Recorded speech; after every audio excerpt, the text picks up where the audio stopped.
The fall of 2024 brought catastrophic rainfall to the Sierra Nevada mountains, causing unprecedented flooding throughout the region. The Blackrock Wildlife Refuge was particularly devastated as raging waters transformed gentle streams into violent torrents that submerged entire sections of forest. Park rangers and wildlife specialists scrambled to organize rescue operations for the animals caught in nature's fury. Among them was Michael Harrison, a combat veteran turned wildlife rehabilitator who had dedicated his life to protecting the creatures of Blackrock since returning from overseas 3 years ago. When reports came in about a family of endangered Sierra Nevada bobcats trapped on a rapidly shrinking island of land, Michael volunteered without hesitation. Little did he know that this rescue would lead to an extraordinary encounter that would challenge everything he understood about these elusive predators. The morning sky hung heavy with dark clouds as Michael loaded his equipment into the park. Service's all-terrain vehicle. The rain had briefly subsided, but weather reports warned of another deluge approaching within hours. Park Director Elena Vasquez briefed Michael on what their wildlife cameras had captured before the flood knocked them offline. A mother bobcat named Sierra by the tracking team, her mate Kodiak, and 3 small kittens were stranded in the eastern section of the refuge, where the terrain had formed a natural basin now filling with water. Time is critical, Michael, Elena emphasized, her expression grave as she pointed to the topographical map spread across the hood of the vehicle. The water's rising about 6 inches per hour. That gives you maybe 4 hours before their position is completely submerged. The usual trails are gone. You'll have to navigate by GPS and instinct. She handed him a waterproof tablet showing the last known coordinates. Sierra is one of only 17 breeding females left in this region. Those kittens represent hope for the entire local population. Michael nodded, his weathered face set with determination. At 35, his body still carried the physical fitness from his military days, though the slight limp from an old shrapnel wound served as a permanent reminder of his service. "I'll find them," he promised, securing the specialized transport crate in the back of the vehicle. The crate was designed with separate compartments to safely transport multiple wildcats without causing them additional stress. As he prepared to depart, Dr. Renee Kim, the refuge's wildlife veterinarian, approached with a medical kit. Sierra was fitted with a tracking collar last spring, she explained, handing Michael a small receiver. It might still be working. Kodiak had a minor injury to his left hind leg when we last observed him, so he might be struggling with mobility in these conditions. She paused, her expertise making her all too aware of the dangers ahead. These cats are already stressed. They'll be unpredictable, especially with kittens involved. Be extremely cautious. Michael tucked the receiver into his waterproof jacket. "I've got tranquilizers if absolutely necessary, but I'd rather not use them unless the situation becomes dire. Sedation adds another risk factor in these conditions." The years he'd spent rehabilitating injured wildlife had taught him that patience and respect often accomplished more than forced intervention. With a final check of his supplies, rescue harnesses modified for feline bodies, lightweight thermal blankets, first aid materials, calming pheromone sprays, and high-nutrient food. Paced for emergency nutrition, Michael started the engine. The vehicle's oversized tires splashed through mud as he navigated away from the ranger station and toward the flooded eastern sector. The journey that would normally take 40 minutes stretched into nearly 2 hours of treacherous travel. Fallen trees blocked established routes, forcing Michael to forge new paths through underbrush and shallow water crossings. The all-terrain vehicle strained against the mud and debris, its engine growling in protest as he pushed it to its limits. Throughout the ordeal, Michael maintained radio contact with base camp, providing updates on his position and the deteriorating conditions. "Water crossing that's too deep for the vehicle. I'll continue on foot from here," he reported, assessing the churning water that had once been. A peaceful meadow. Copy that, Harrison. Elena's voice crackled through the radio. Satellite imagery shows the water depth increasing rapidly in your area. Exercise extreme caution. The next storm cell is accelerating toward your position. Michael secured the vehicle on high ground and transferred essential rescue equipment to his backpack. He attached the collapsible transport carrier to his back, the awkward bulk making each step more difficult. The water was already knee-deep as he began wading through the flooded forest, using a long walking stick to probe for hidden drop-offs or debris. The forest around him had transformed into an alien landscape. The usual carpet of pine needles and fallen leaves now floated on murky water. Displaced animals sought refuge in the higher branches. Squirrels, raccoons, and various birds huddled together in uneasy truces forced by shared danger. In the distance, he heard the crack and crash of a tree surrendering to the saturated ground, its root system no longer able to maintain its hold. Michael activated the tracking receiver, listening for the faint beeping that would indicate Sierra's proximity.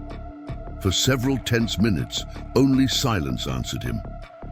Then, as he adjusted the frequency slightly, a weak but steady signal emerged.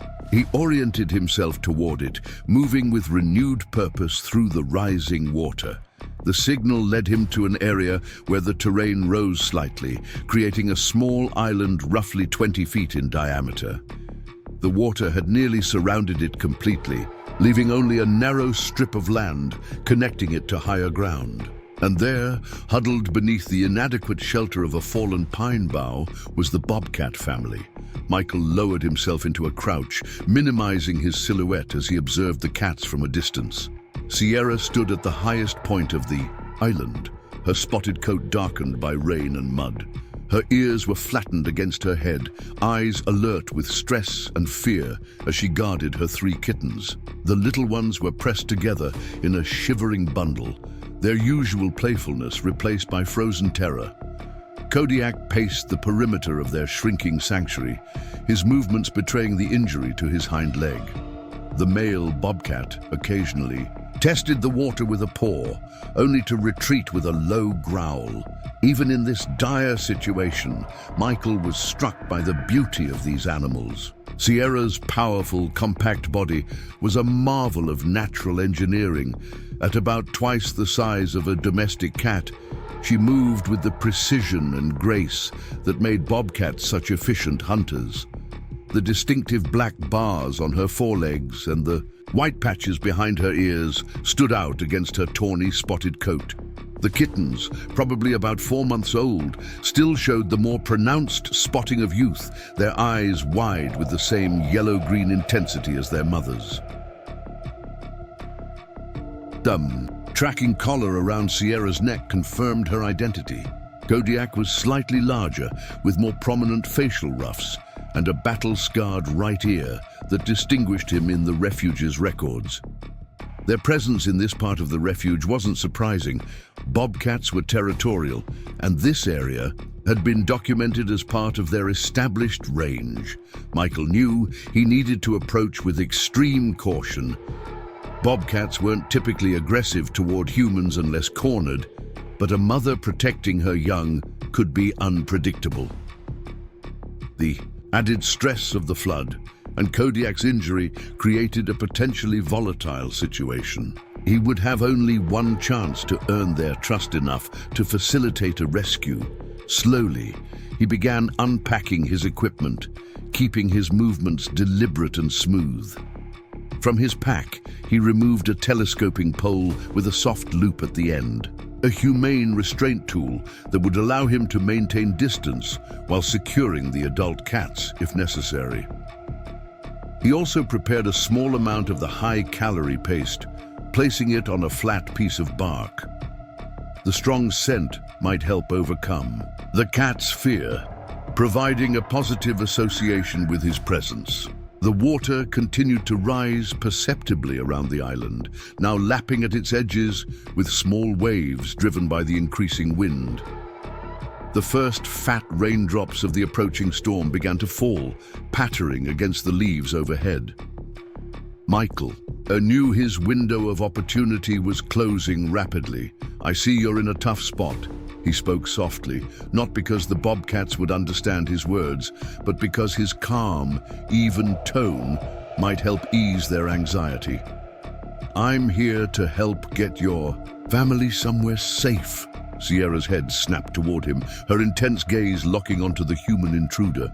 She issued a warning growl, her body tensing as she positioned herself between Michael and her kittens. Kodiak limped quickly to her side, his injury forgotten in the face of the new threat. The male bobcat's shoulders hunched, making him appear larger as he prepared to defend his family. Michael remained still, allowing the bobcats to assess him while he slowly reached for the food paste. With deliberate movements, he placed some on his gloved fingertip and extended it toward them, keeping his body low and non-threatening. "Easy now. I know you're scared, but that water's coming up fast." For several long minutes, the standoff continued. The rain intensified, and a distant rumble of thunder signaled the storm's approach. The kittens huddled closer together, emitting pitiful mewling sounds that tugged at Michael's heart. He had rehabilitated dozens of wild animals, but something about these vulnerable young lives facing imminent danger strengthened his resolve. Sierra took a tentative step forward, her nose twitching as she caught the scent of the food. Hunger and the instinct to care for her young battled with her natural wariness of humans. Behind her, one of the kittens attempted to follow, only to be gently herded back by its father's careful nudge. "That's it," Michael encouraged softly. "I'm not here to hurt you." The moment was shattered by a deafening crack as lightning struck a nearby tree. The sudden explosion of sound sent Sierra darting back to her kittens. The tree, already weakened by the saturated ground, began a slow, inexorable fall toward the island. Michael had seconds to react. Abandoning caution, he lunged forward through the water, reaching the island just as the massive pine crashed down, missing the bobcat family but separating them from the last escape route to higher ground. Water splashed upward from the impact, drenching everything as the tree's branches partially submerged. Now trapped on the island with the bobcat family, Michael found himself in a precarious position. Sierra hissed, her threat display intensifying. With his sudden proximity, the kittens scattered, one nearly slipping into the water before Kodiak snagged it by the scruff of its neck. The situation had escalated from dangerous to potentially deadly in moments, and the water continued to rise around them all. Michael remained frozen in place, calculating his next move as the rain intensified. The fallen tree had created both a problem and an opportunity. While it had cut off the most direct escape route, its massive trunk now formed a potential bridge to higher ground if they could traverse it. Sierra continued her protective display, her fur standing on end as she shifted between her kittens and the human intruder. The whites of her eyes flashed as she released a guttural sound that was part hiss, part growl, a clear warning that she perceived Michael as a threat. "Easy, girl," Michael murmured, slowly reaching for his pack without making sudden movements. "We're all in trouble here if we don't move soon." The island was noticeably smaller now, water encroaching from all sides as the storm unleashed its full fury. Michael's years of wildlife rehabilitation experience had taught him that in crisis situations, creating a calm environment was essential. Despite his racing heart, he maintained a composed exterior, his movements deliberate and his voice steady. He retrieved the calming pheromone spray from his pack and applied a small amount to his gloves and jacket. The synthetic compound mimicked the facial pheromones cats release when they feel safe and comfortable. While primarily designed for domestic cats, it sometimes helped reduce stress in wild felines during rehabilitation. It wasn't a magic solution, but any reduction in the bobcat's anxiety could prove crucial for what came next. Sierra's reaction was subtle but immediate, a slight dilation of her pupils and the barest relaxation of her aggressive posture. Michael seized the opportunity to slowly open the collapsible transport carrier, setting it on the highest part of the rapidly shrinking island. He placed more of the high-calorie paste near its entrance, the scent wafting toward the hungry bobcats. Kodiak reacted first, his instinct to find food for his family temporarily overriding his fear. The male bobcat limped forward cautiously, his injured leg barely touching the ground as he approached the carrier. Sierra chirped a warning to her mate, but hunger and desperation were powerful motivators. The kittens, sensing their father's movement, mewled pitifully, their small bodies shivering from cold and fear. "That's it," Michael encouraged, maintaining his distance while keeping the carrier between himself and the approaching bobcat. Just a little closer, the water had risen to ankle depth on the island now, soaking through the soil and vegetation. Small rivulets formed as the rain pounded down, washing away loose dirt and debris.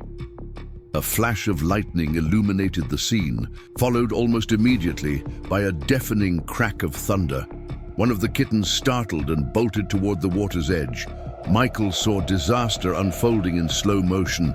The kitten's paw slipped on the muddy bank, and with a splash, the tiny creature tumbled into the swirling floodwater. Without hesitation, Michael lunged forward, plunging his arm into the murky current to grab the struggling kitten. His fingers closed around the scruff of its neck just as the current began to pull it away. Sierra reacted instantly to the threat, to her offspring, launching herself toward Michael with a ferocious snarl. Years of military training took over as Michael twisted his body, protecting his face and neck while maintaining his grip on the kitten. Sierra's claws raked across his shoulder, tearing through his waterproof jacket and drawing blood. The pain was sharp and immediate, but Michael remained focused on the kitten in his grasp. With careful but quick movements, he lifted the soaking wet kitten from the water and placed it on higher ground. The tiny bobcat was coughing and sputtering, water streaming from its nose and mouth, but it was alive.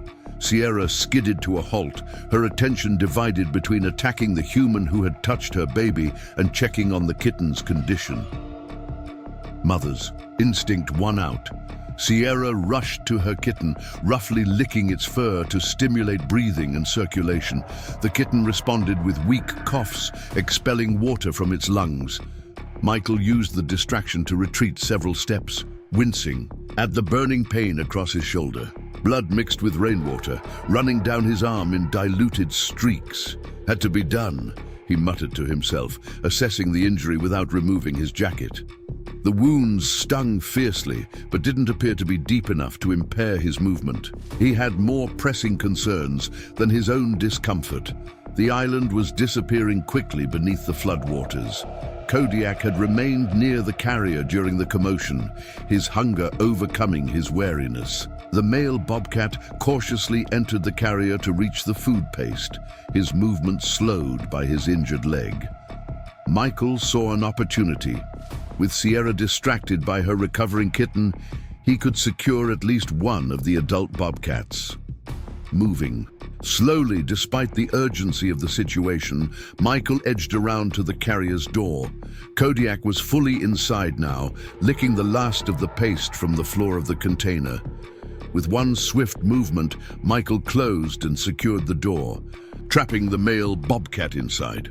Kodiak reacted with explosive energy, throwing himself against the carrier walls and emitting a screech that cut through the sound of rainfall.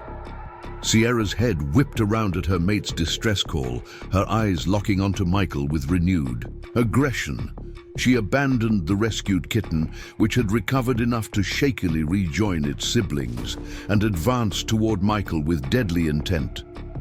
The veteran braced himself for another attack, but a sudden surge of floodwater swept across the island, momentarily distracting Sierra as she leaped back to protect her kittens. The water was now covering most of the island, leaving only a few square feet of exposed ground where the kittens huddled. The situation had deteriorated from urgent to critical in minutes. Michael made a split-second decision. The conventional approach would be to try capturing Sierra next, but with the rapidly rising water, the kittens were in immediate danger.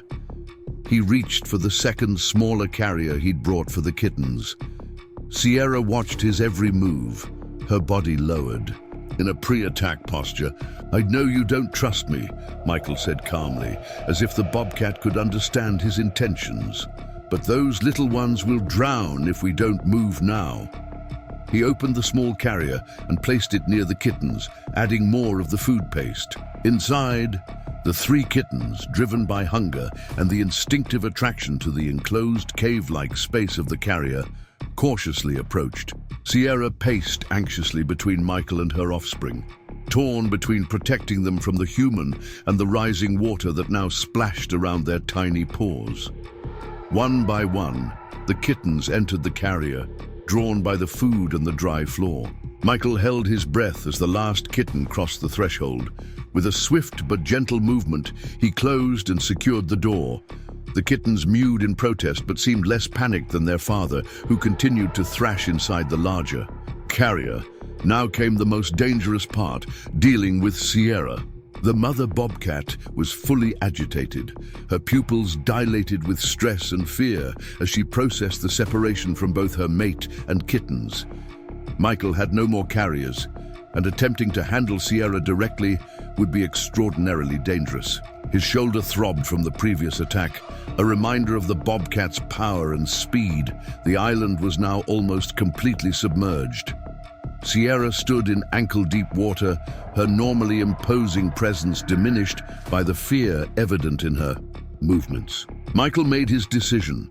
He would have to try guiding her along the fallen tree trunk to safety, following with the carriers containing her family. "Come on, Sierra," he urged, lifting Kodiak's carrier and positioning himself near the tree trunk. "Your family's coming with me. You need to follow." As if understanding, Sierra watched intently as Michael carefully navigated across the slippery tree trunk, carrying her mate.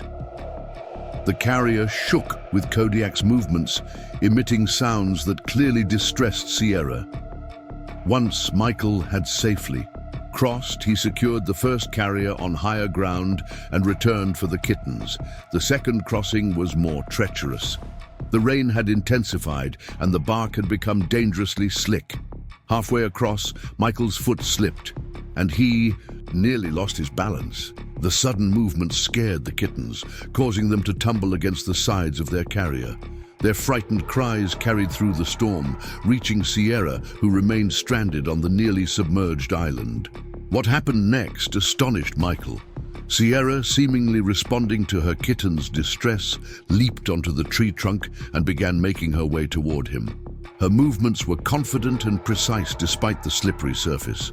Michael stood, perfectly still, the kitten's carrier clutched firmly in his hands.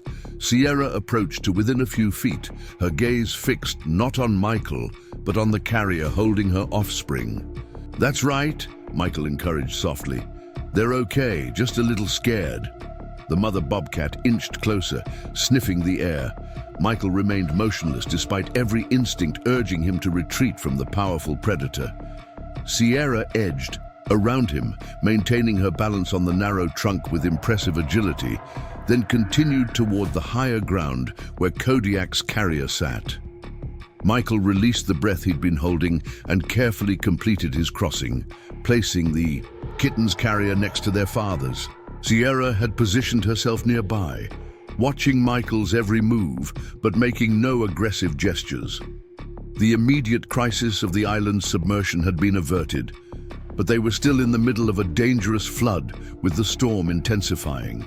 Around them, the higher ground where they now stood was a small ridge that rose about 10 feet above the floodwaters. It provided temporary safety, but Michael knew from the topographical maps that this area too would be underwater if the rain continued at its current rate. They needed to reach the true high ground nearly a quarter-mile away, a challenging prospect with 2 heavy carriers to transport and a semi-wild bobcat to somehow lead to safety.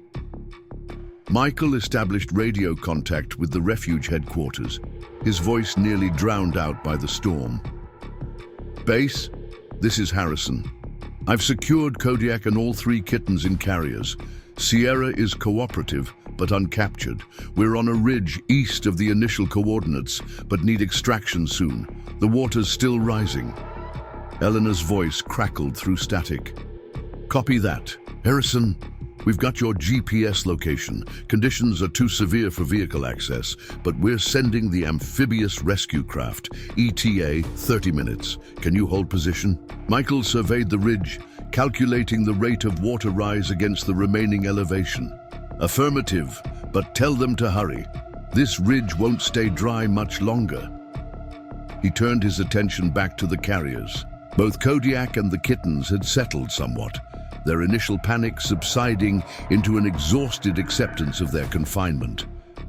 Sierra remained nearby, occasionally pacing, but never straying far from her family.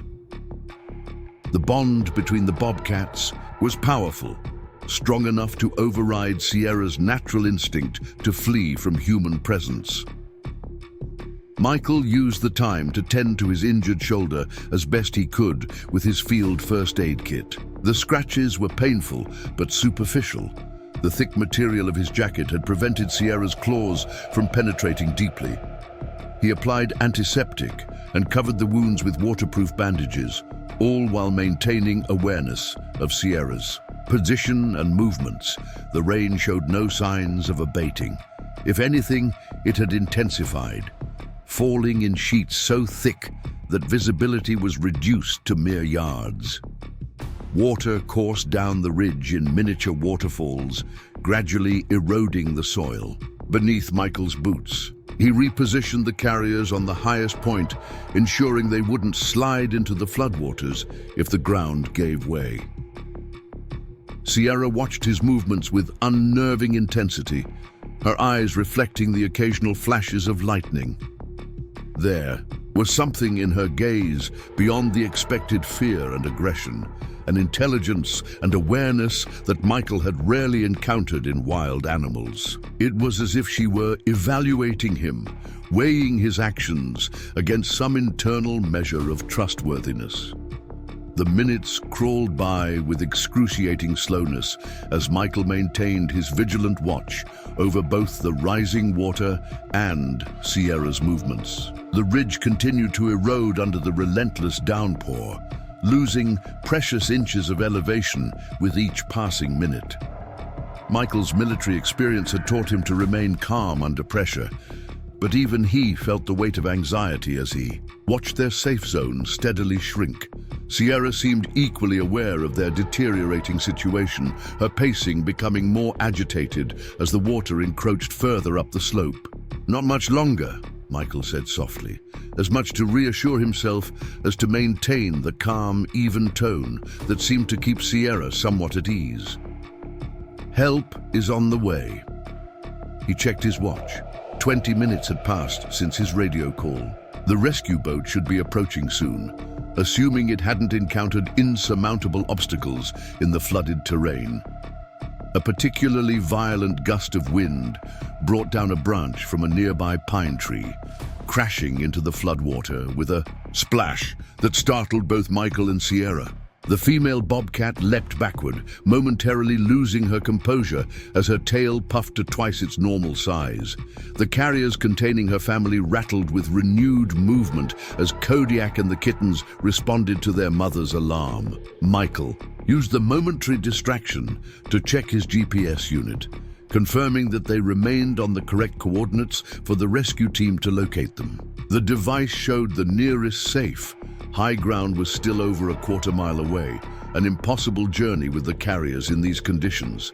Their only option was to wait for extraction, despite the increasingly precarious nature of their position.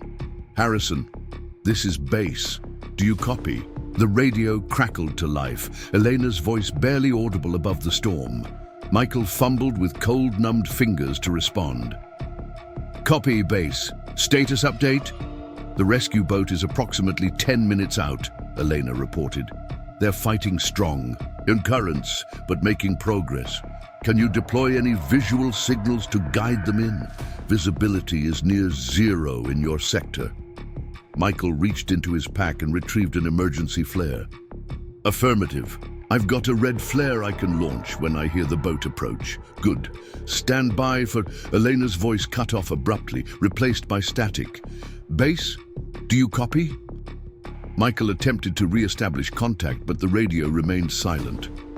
Whether due to water damage or the intensifying storm interfering with the signal, communication had been lost. He was on his own.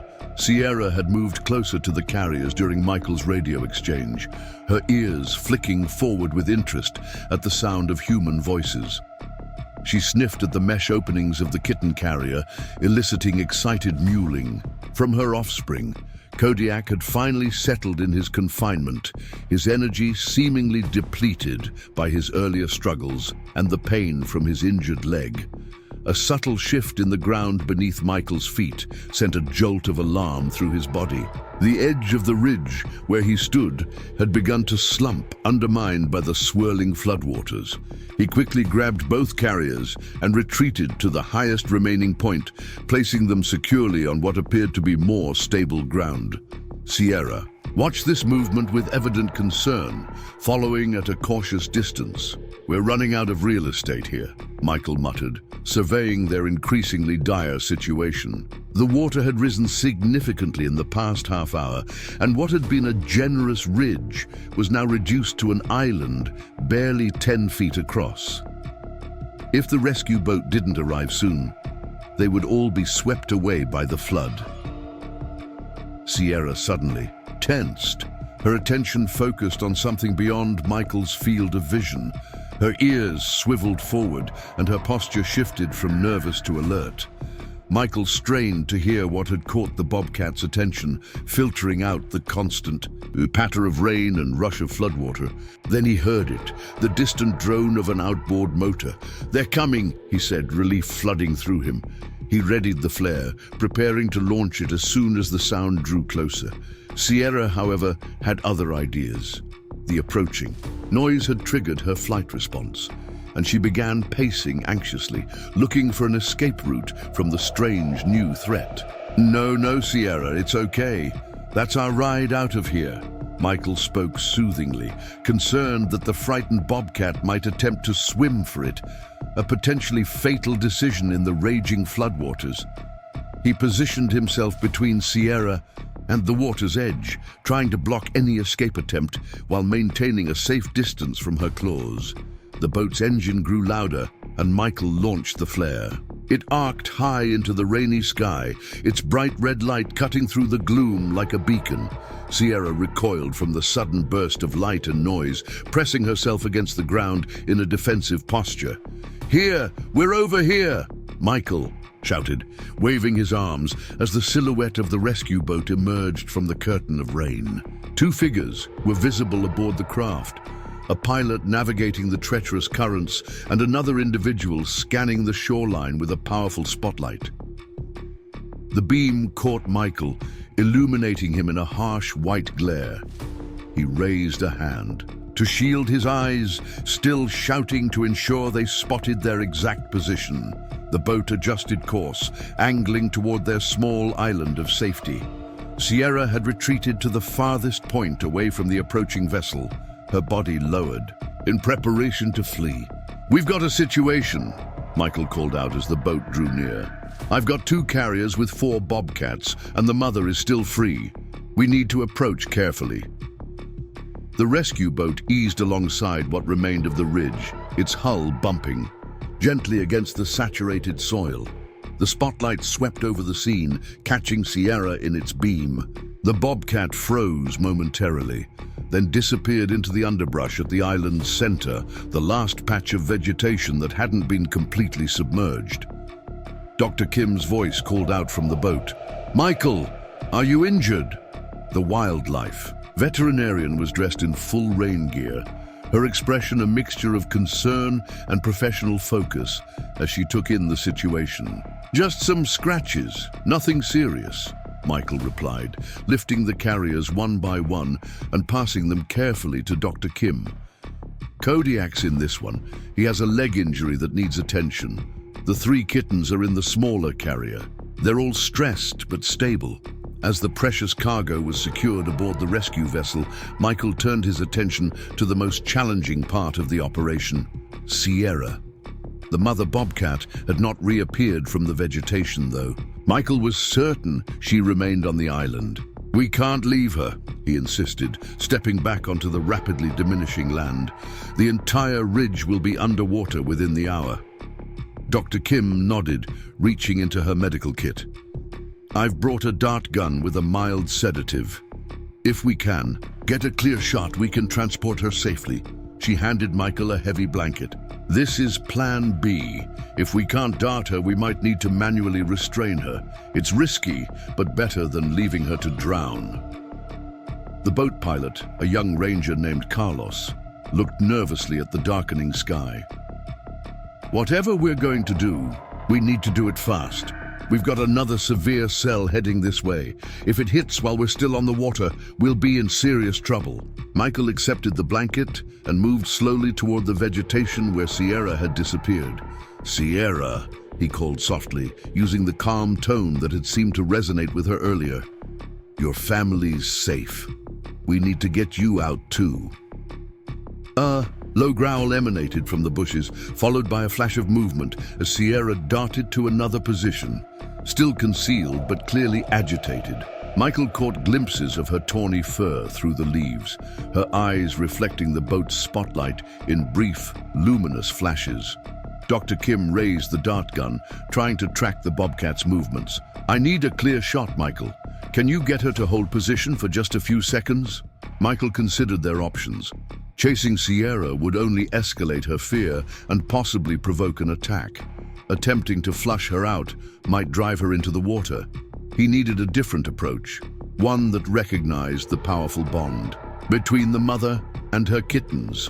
"Lower the carriers where she can see them," Michael instructed. "Let her hear her family." Dr. Kim nodded in understanding. She carefully positioned the carriers at the boat's edge, opening the covers slightly, so the sounds of the kittens and Kodiak could escape. Almost immediately, the kittens began mewling, perhaps sensing their mother's proximity. The effect on Sierra was immediate and profound. Her movement through the underbrush paused, and Michael caught sight of her head rising above the vegetation, ears pricked toward the sound of her offspring. For several heartbeats, she remained perfectly still, torn between fear of the humans and the powerful maternal instinct to reach her kittens. "Now," Michael whispered, "take the shot while she's focused on them." Dr. Kim raised the dart gun, aligned the sights on Sierra's exposed shoulder, and squeezed the trigger. There was a soft pop, followed by a startled yowl as the dart found its mark. Sierra bolted from the bushes, more afraid than aggressive, and scrambled to the farthest edge of the island, which was now barely 5 feet across. "How long until the sedative takes effect?" Michael asked, positioning himself to intercept Sierra if she attempted to flee into the water. 2 to 3 minutes with that dosage," Dr. Kim replied, watching the bobcat's movements carefully. "She'll get disoriented first, then drowsy. We need to be ready to move in as soon as she starts showing signs." The seconds ticked by with excruciating slowness. Sierra paced in short, agitated bursts, occasionally shaking her head as the sedative began to take effect. Her movements became gradually less coordinated, her powerful limbs responding sluggishly to her commands. Michael edged closer, the blanket ready to wrap around her once she was sufficiently sedated. "Easy, girl," he murmured. "Just let it happen. We're going to reunite you with your family." Sierra's legs finally buckled, and she sank onto her side, still conscious, but unable to maintain her balance. Michael moved in quickly but gently, wrapping the blanket around her body before she could muster a final burst of energy to resist. Even in her sedated state, Sierra managed a weak growl, her eyes struggling to focus on the human handling her. "I've got her," Michael announced, lifting the bundled bobcat with care. The The sedative had made her significantly less dangerous, but he remained mindful of those powerful claws and teeth. Sierra's weight was surprising, easily 30 pounds of dense muscle and bone, a testament to her success as a predator in the challenging mountain environment. Carlos helped Michael aboard with his precious cargo, immediately turning the boat towards safer waters as soon as everyone was secure. "Hang on," the pilot warned, opening the throttle. "We're going to have to push through some rough areas to get back to the main channel." As the boat accelerated away from the vanishing island, Dr. Kim quickly examined Sierra through the folds of the blanket. Her vitals seem stable, but we'll need to monitor her closely during transport. The sedative is mild enough that she shouldn't have respiratory issues, but with the stress she's experienced, we can't take chances. Michael nodded, maintaining a secure but gentle hold on the blanket-wrapped bobcat. "How are Kodiak and the kittens doing?" "Remarkably well, considering what they've been through," Dr. Kim reported, checking the carriers. "Kodiak's leg definitely needs attention, but it doesn't appear to be broken. Probably a deep tissue injury that will heal with proper care. The kittens are all healthy, just exhausted and hungry." The boat bounced across the choppy floodwaters, rain continuing to pound against them, as Carlos navigated through the transformed landscape. What had once been forest was now a vast, debris-filled lake, with only the tops of the tallest trees visible above the surface. The scale of the destruction was staggering, a sobering reminder of nature's raw power.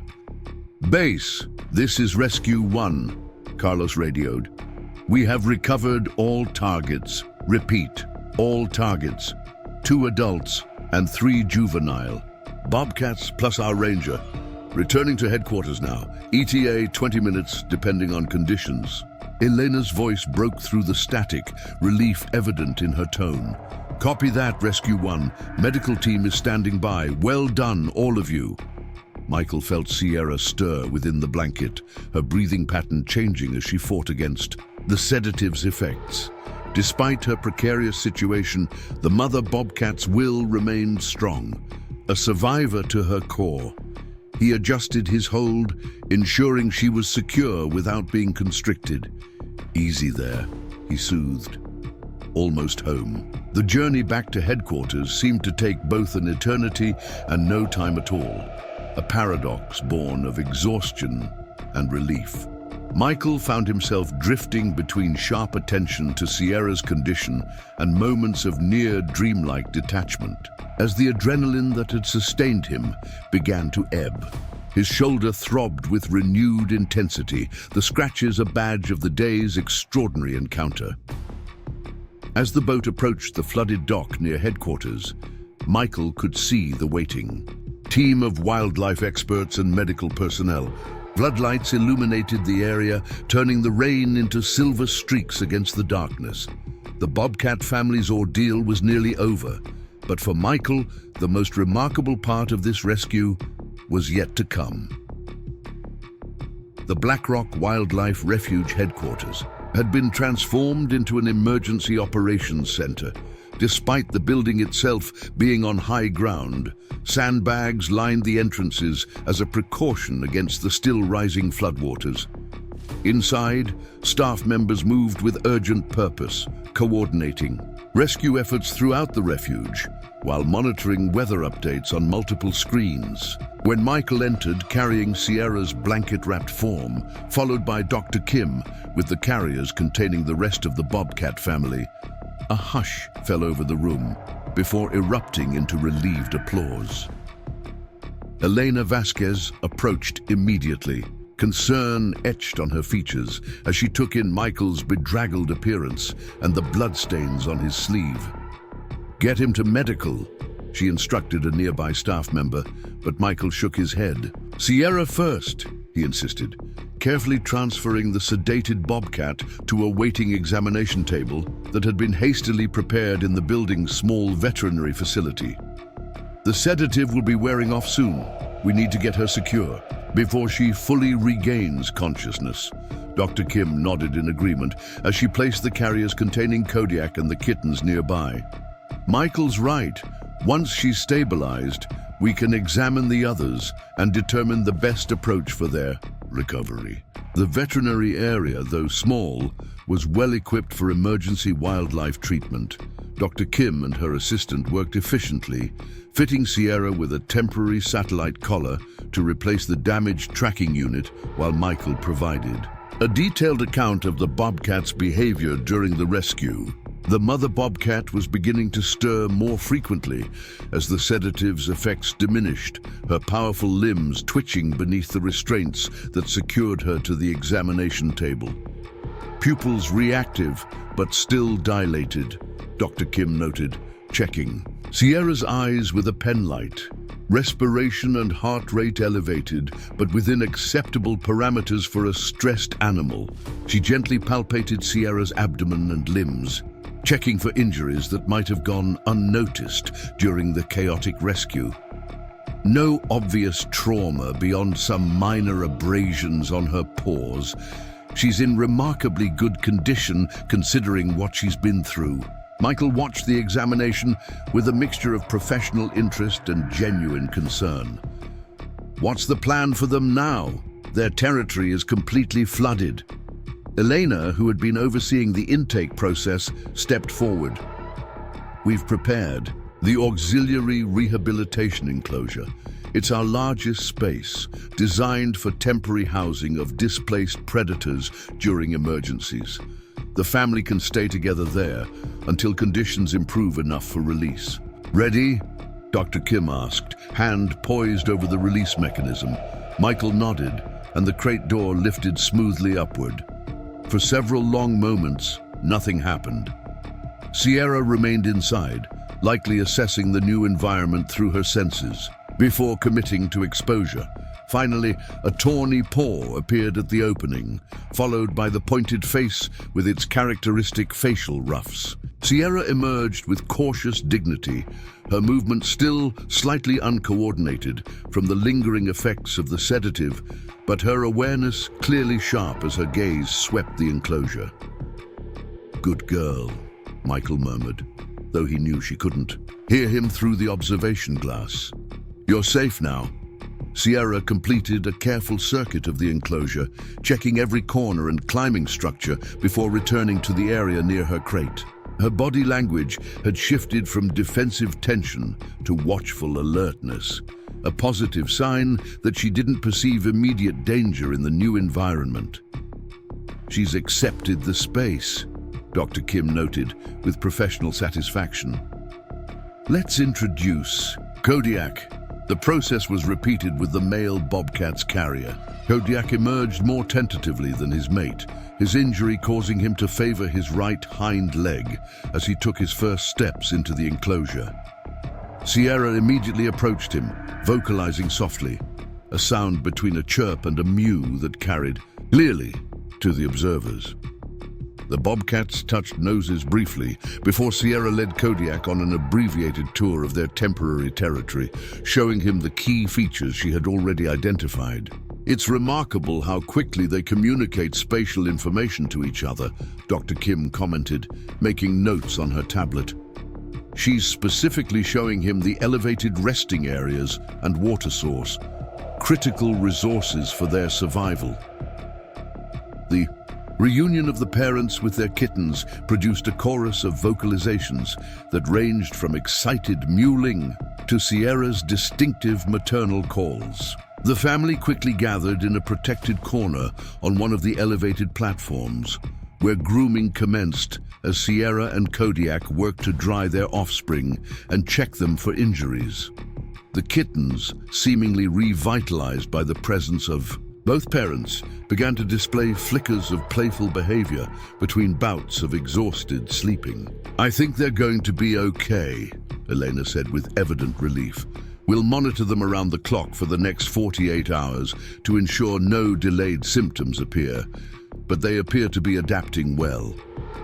As the staff prepared to leave, the bobcats to settle in with minimal human disturbance, Michael lingered at the observation window. "Would it be all right if I came back tomorrow to check on them?" he asked. "I'd like to see how they're progressing." Dr. Kim exchanged glances with Eleanor before nodding. Actually, that might be beneficial. Sierra especially seems to have formed a sort of recognition response to you. Not trust, exactly, but a familiarity that might reduce her stress during captivity. She paused, considering. Just keep your visits brief and observed by staff. We don't want them becoming habituated to human presence before release. The following morning brought marginally improved weather conditions, though the flood levels continued to rise as runoff from the mountains poured into the already saturated valley. Michael arrived early, having spent a restless night at the staff dormitory, his dreams filled with swirling water and Sierra's intense gaze. His shoulder ached despite the pain medication, a constant reminder of his close encounter with the mother bobcat's defensive capabilities. Dr. Kim met him at the rehabilitation building entrance, tablet in hand, as she reviewed overnight monitoring data. "They've settled in remarkably well," she reported as they walked toward the enclosure. "All 3 kittens took nutrition during the night, and Kodiak's pain response has decreased significantly with treatment." Sierra remained alert longer than expected, maintaining sentry position until around 3 a.m. "That's consistent with her behavior on the island," Michael noted. "She didn't seem to prioritize her own needs at all while her family was at risk." They reached the observation window to find the bobcat family gathered on a middle-level platform, where morning sunlight streamed through a skylight, creating a warm spot perfect for resting. Kodiak lay stretched out with his injured leg positioned carefully away from his body, while the kittens tumbled around Sierra in bursts of playful energy followed by sudden naps, typical behavior for juvenile bobcats. Sierra herself sat upright, her vigilant gaze sweeping the enclosure periodically before returning to her offspring. "Their behavior is textbook normal for a bonded family unit," Dr. Kim observed with satisfaction. "No signs of captivity stress beyond what's expected during the adjustment period." Michael was about to respond when Sierra's head suddenly snapped toward the observation window, her gaze locking directly on him with an intensity that was almost palpable. The bobcat rose to her feet in a fluid motion, causing her kittens to tumble aside with squeaks of protest. Without breaking eye contact with Michael, she descended from the platform and approached the window with deliberate steps. "That's unusual," Dr. Kim whispered, freezing in place. "She shouldn't be able to see us clearly through the one-way glass." Yet Sierra continued her approach until she stood directly before the window, her gaze fixed precisely where Michael stood. She made no aggressive displays, no flattened ears or exposed teeth, just maintained that unwavering stare, as if attempting to communicate across the barrier between them. "She knows I'm here," Michael said softly, equally unable to break the visual connection. "Somehow she knows." The moment stretched, becoming almost uncomfortable in its intensity. Then Sierra did something that caused both humans to gasp in surprise. She lowered herself to a seated position directly in front of the window, curled her tail around her paws in a gesture of relaxed confidence, and slowly blinked her eyes. A universal feline signal of trust and acceptance. "I've never seen anything like this with a wild bobcat," Dr. Kim breathed, hastily activating the camera on her tablet to document the behavior. "This isn't just recognition, this is deliberate communication." Michael felt a profound sense of connection that transcended the traditional boundaries between human and wildlife. In that moment, he understood that his experience with Sierra represented something rare and precious, a bridge between worlds that typically remain separate by nature and necessity. Sierra maintained her position for nearly a minute before, rising gracefully and returning to her family. The interaction had been brief but undeniably intentional, leaving both human observers stunned by its implications. But as Michael would soon discover, this was only the beginning of Sierra's extraordinary behavior. Over the next 3 days, a pattern emerged that left the wildlife staff increasingly amazed. Each time Michael entered the observation area, Sierra would immediately detect his presence, approach the window, and perform the same ritualistic greeting, sitting tall, wrapping her tail around her paws, and offering that slow, deliberate blink before returning to her family. The behavior was so consistent that Dr. Kim began recording data, timing the interactions and noting variations in Sierra's body language. She's not doing this with any other staff members, Dr. Kim confirmed after conducting controlled observation sessions with various refuge personnel. Not even with me, and I'm the one providing their food. This response is specifically directed at you. The rehabilitation team had established a careful protocol for the bobcat family's care, designed to maintain their wild instincts while supporting their recovery. Food was provided through a remote delivery system that minimized human association with feeding. Medical examinations were conducted with minimal handling, primarily through observation and occasional brief sedation when necessary. The goal remained clear. These bobcats would return to the wild as soon as conditions permitted. Kodiak's injury was healing well under this regimen. The deep tissue damage had responded to anti-inflammatory treatment, and he had gradually resumed normal movement patterns, including leaping between the enclosure's elevated platforms. The kittens had fully bounced back from their ordeal, their resilient young bodies quickly adapting to the temporary captivity as they engaged in play behaviors that would eventually develop into hunting skills.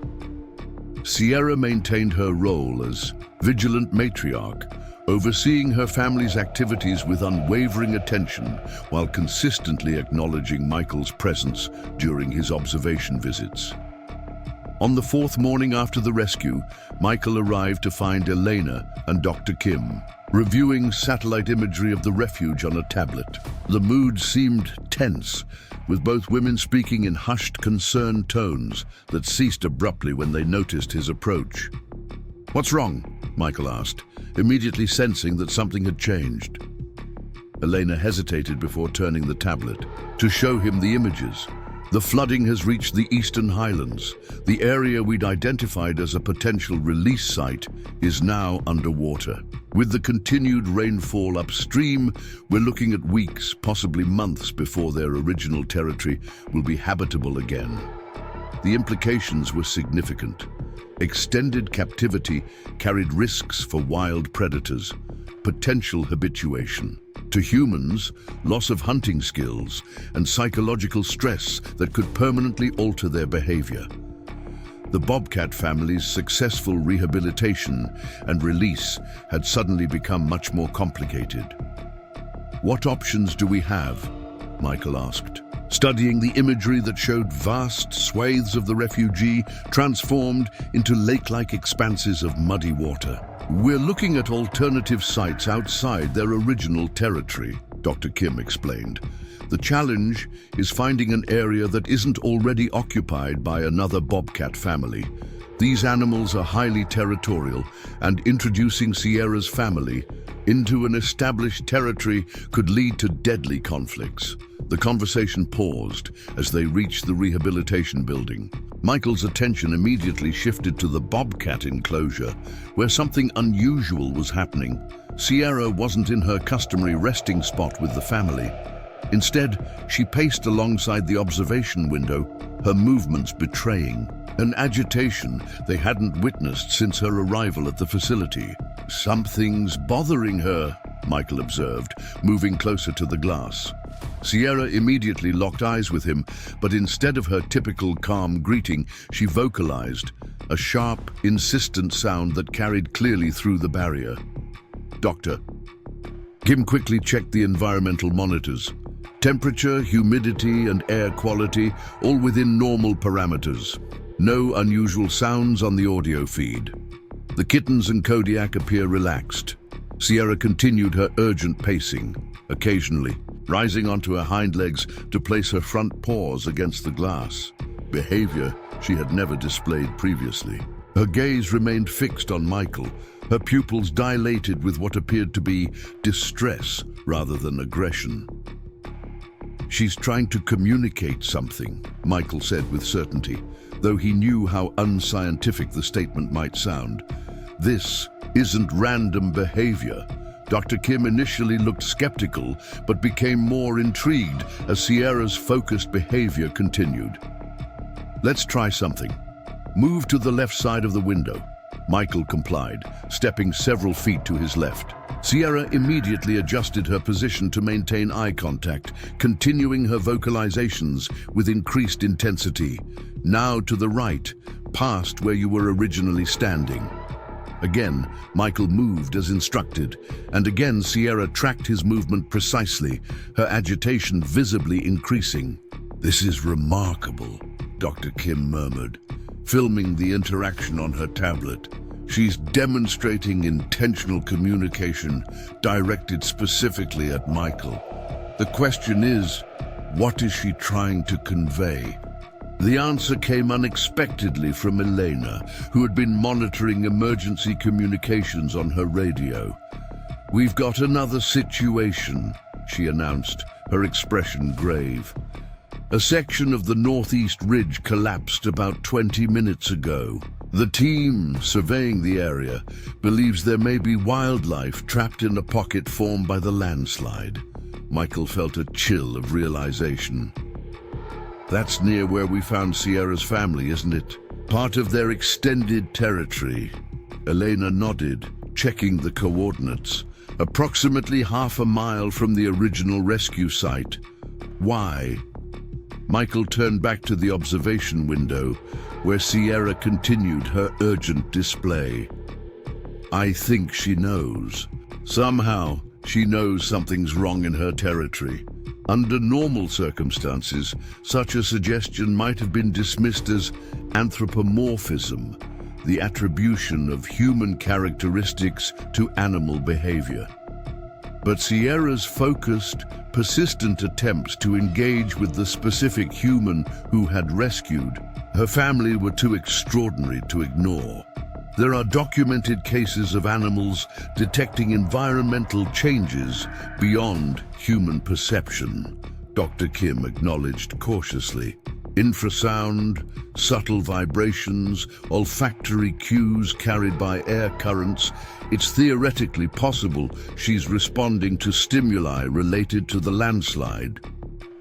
"I need to join that survey team," Michael decided, already moving toward the exit.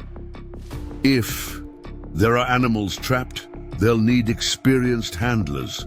Elena looked torn between protocol and pragmatism. "The team's already short-handed with most of our staff assigned to the main evacuation zones. Take a satellite phone and emergency kit. Check in every 30 minutes without fail." As Michael hurried to gather equipment, Dr. Kim called after him. "I'll continue monitoring Sierra. If her behavior changes, I'll let you know immediately. It might give us additional information." The journey to the northeast ridge took nearly an hour through the flooded landscape, requiring a combination of boat travel and difficult hiking across saturated ground. The landslide had created a chaotic scene.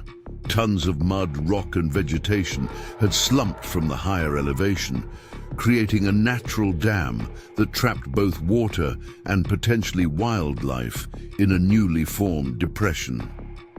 The survey team, consisting of just 2 other rangers due to stretched resources, had established an observation point on stable ground above the slide area. "No confirmed sightings of trapped animals yet," reported Ranger Torres, a seasoned wildlife technician who had been with the refuge for over a decade. "But there's a cave system in the ridge that local species use for shelter during extreme weather. If any animals were inside when the landslide hit, they'd be trapped with water rising inside." Michael scanned the area with binoculars, noting the pattern of the debris flow and the small pool forming at the base where water was backing up behind the natural dam. "Do we have imaging of the cave system? Any idea where the entrance would have been before the slide?" Torres pointed to an area midway up the collapsed section. Approximately there, but it's completely covered now. We'd need ground penetrating, radar to map what's left of the passages, and that equipment is with the GEO team on the western border. Michael's radio crackled with Dr. Kim's voice. Harrison, are you at the site yet? Sierra's behavior has escalated significantly. She's now actively trying to dig at the floor of the enclosure beneath the observation window. Copy that, Michael responded, a theory forming in his mind. The landslide has covered a cave entrance that would have been part of Sierra's territory. If there are other bobcats trapped inside, it would explain her distress. Dr. Kim finished. Bobcats sometimes share extended family territories, with related females occupying overlapping ranges. There could be relatives trapped in that cave system. The implications were clear. If other bobcats were trapped in the cave with water rising, they had precious little time for rescue. But locating the exact position of the cave entrance beneath, tons of mud and rock without specialized equipment seemed impossible. Wait, Michael said suddenly, an idea forming. Torres, do you have the ultrasonic wildlife caller in your kit, the one used for field research? The ranger nodded, retrieving a small electronic device from his pack. Standard issue for predator studies. What's your thinking? If there are bobcats in there, they might respond to territory calls, Michael explained, taking the device and adjusting its settings to produce the specific frequency used to simulate bobcat presence. We might not be able to see them, but we might be able to hear them. The team spread out across the landslide area, maintaining safe distances from unstable sections, while Michael activated the caller at various locations. For nearly 20 minutes, there was no response, just the ambient sounds of flowing water and settling debris. Then, as Michael positioned the device near what Torres had identified as the approximate location of the cave entrance, a faint but distinct response came from beneath the mud, the unmistakable answering call of a bobcat. "We've got something!" Michael shouted to the others. "Right here!" The team quickly converged, setting up emergency equipment as Michael continued using the caller to maintain contact with whatever was trapped below. The answering calls were becoming weaker, suggesting the animal was either losing strength or facing rising water levels that forced it to move deeper into the cave system. "We need to dig now," Michael urged, already using his emergency folding shovel to begin clearing mud from the area where the responses seemed strongest. "Radio base for backup and excavation equipment."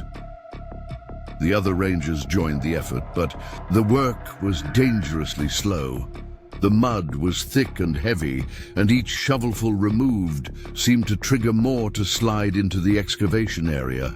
After 15 minutes of grueling effort, they had cleared a depression roughly 3 feet deep, but still found no sign of a cave entrance. Michael's satellite phone buzzed with an incoming call from Dr. Kim. "Sierra's behavior has changed again," she reported without preamble. She stopped the digging and is now repeatedly moving between the observation window and the northeast corner of the enclosure.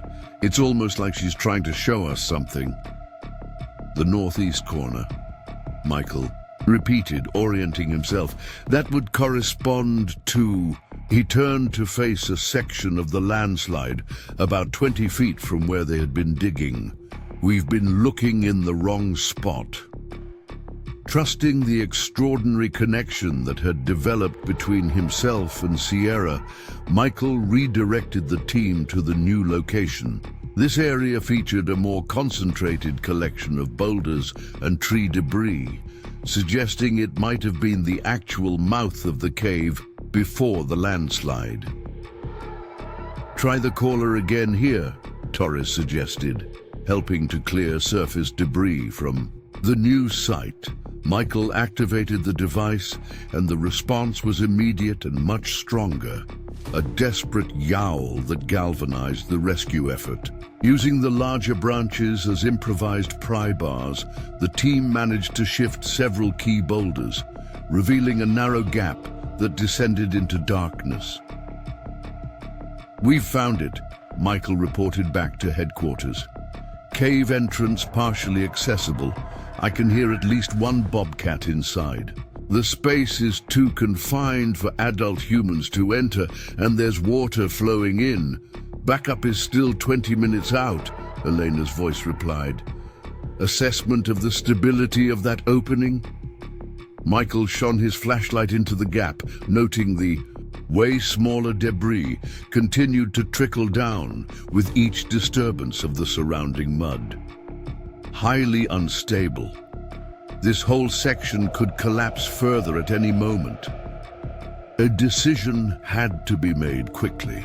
The rising water inside the cave system posed an imminent threat to whatever wildlife was trapped within, but attempting a rescue through the unstable opening carried extreme risk to the human rescuers. Protocol dictated waiting for specialized equipment and personnel. Yet as another plaintive cry echoed from the darkness below, Michael knew the trapped animal didn't have 20 minutes. The connection he felt with Sierra, her desperate attempts to communicate something about this location, and his own instincts as a wildlife rehabilitator all pointed to the same conclusion. He needed to act now. "I'm going in," he announced, already removing his bulky outer gear and equipment belt. "I'm the smallest of the team, and I've got experience with confined space movement from my military training." "Harrison, that's against all safety protocols," Elena protested through the radio. "The structural integrity of that cave system is completely compromised." "With respect, Director, we don't have time to wait," Michael replied firmly. "I'll maintain communication via headset. If you hear anything that suggests further collapse, you can direct the team on extraction procedures." Before further objections could be raised, Michael secured a safety line to his harness and lowered his head and shoulders into the narrow opening. The gap was barely wide enough for his frame, requiring him to exhale fully to squeeze through. The tightest sections, small rivulets of water flowed around him, soaking his clothing and making the surfaces treacherously slick.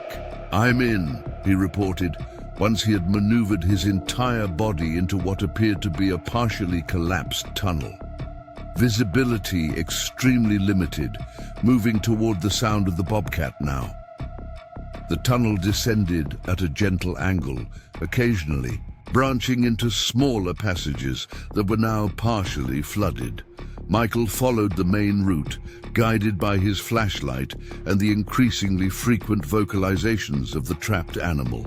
The air grew danker as he progressed, carrying the unmistakable musty scent of a predator's den.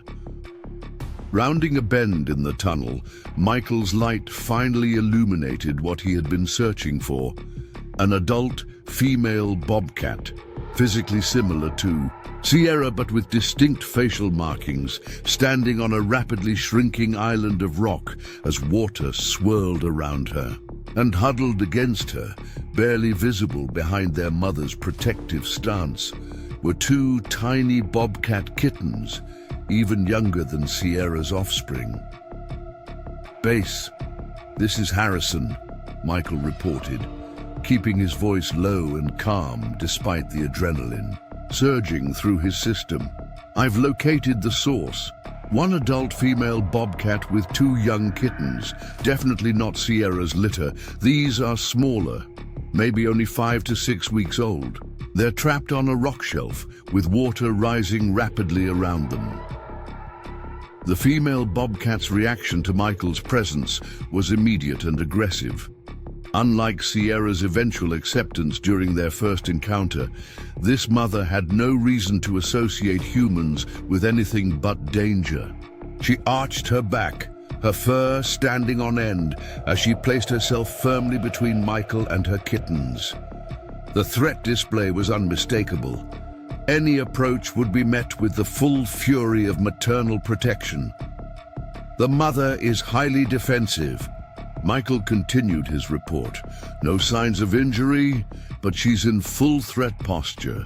Can't risk a direct capture attempt without endangering the kittens or provoking an attack in this confined space. Elena's voice crackled through his headset. Understood. Rescue team is 15 minutes out with sedation equipment. Can you maintain position safely until they arrive? Michael examined the precarious situation. The water level was visibly rising, already lapping at the edges of the rock shelf where the bobcat family had taken refuge. Small debris continued to fall from the ceiling with each distant rumble of thunder, suggesting the entire cave system was becoming increasingly unstable as the surrounding soil saturated. Negative, he replied grimly. Water's rising too fast, and the structure is deteriorating. These kittens will drown before backup arrives. What options do you have? Dr. Kim's voice joined the conversation, her tone professional but urgent. Michael took stock of his resources. He had brought a small emergency kit that included a compact thermal blanket, high-calorie paste similar to what they had used during Sierra's rescue, a small first aid kit, and a lightweight nylon sack originally intended for carrying equipment but potentially usable as an improvised animal carrier. I'm going to try food association first, he decided, carefully extracting the calorie paste from his pack. The mother is likely hungry and stressed.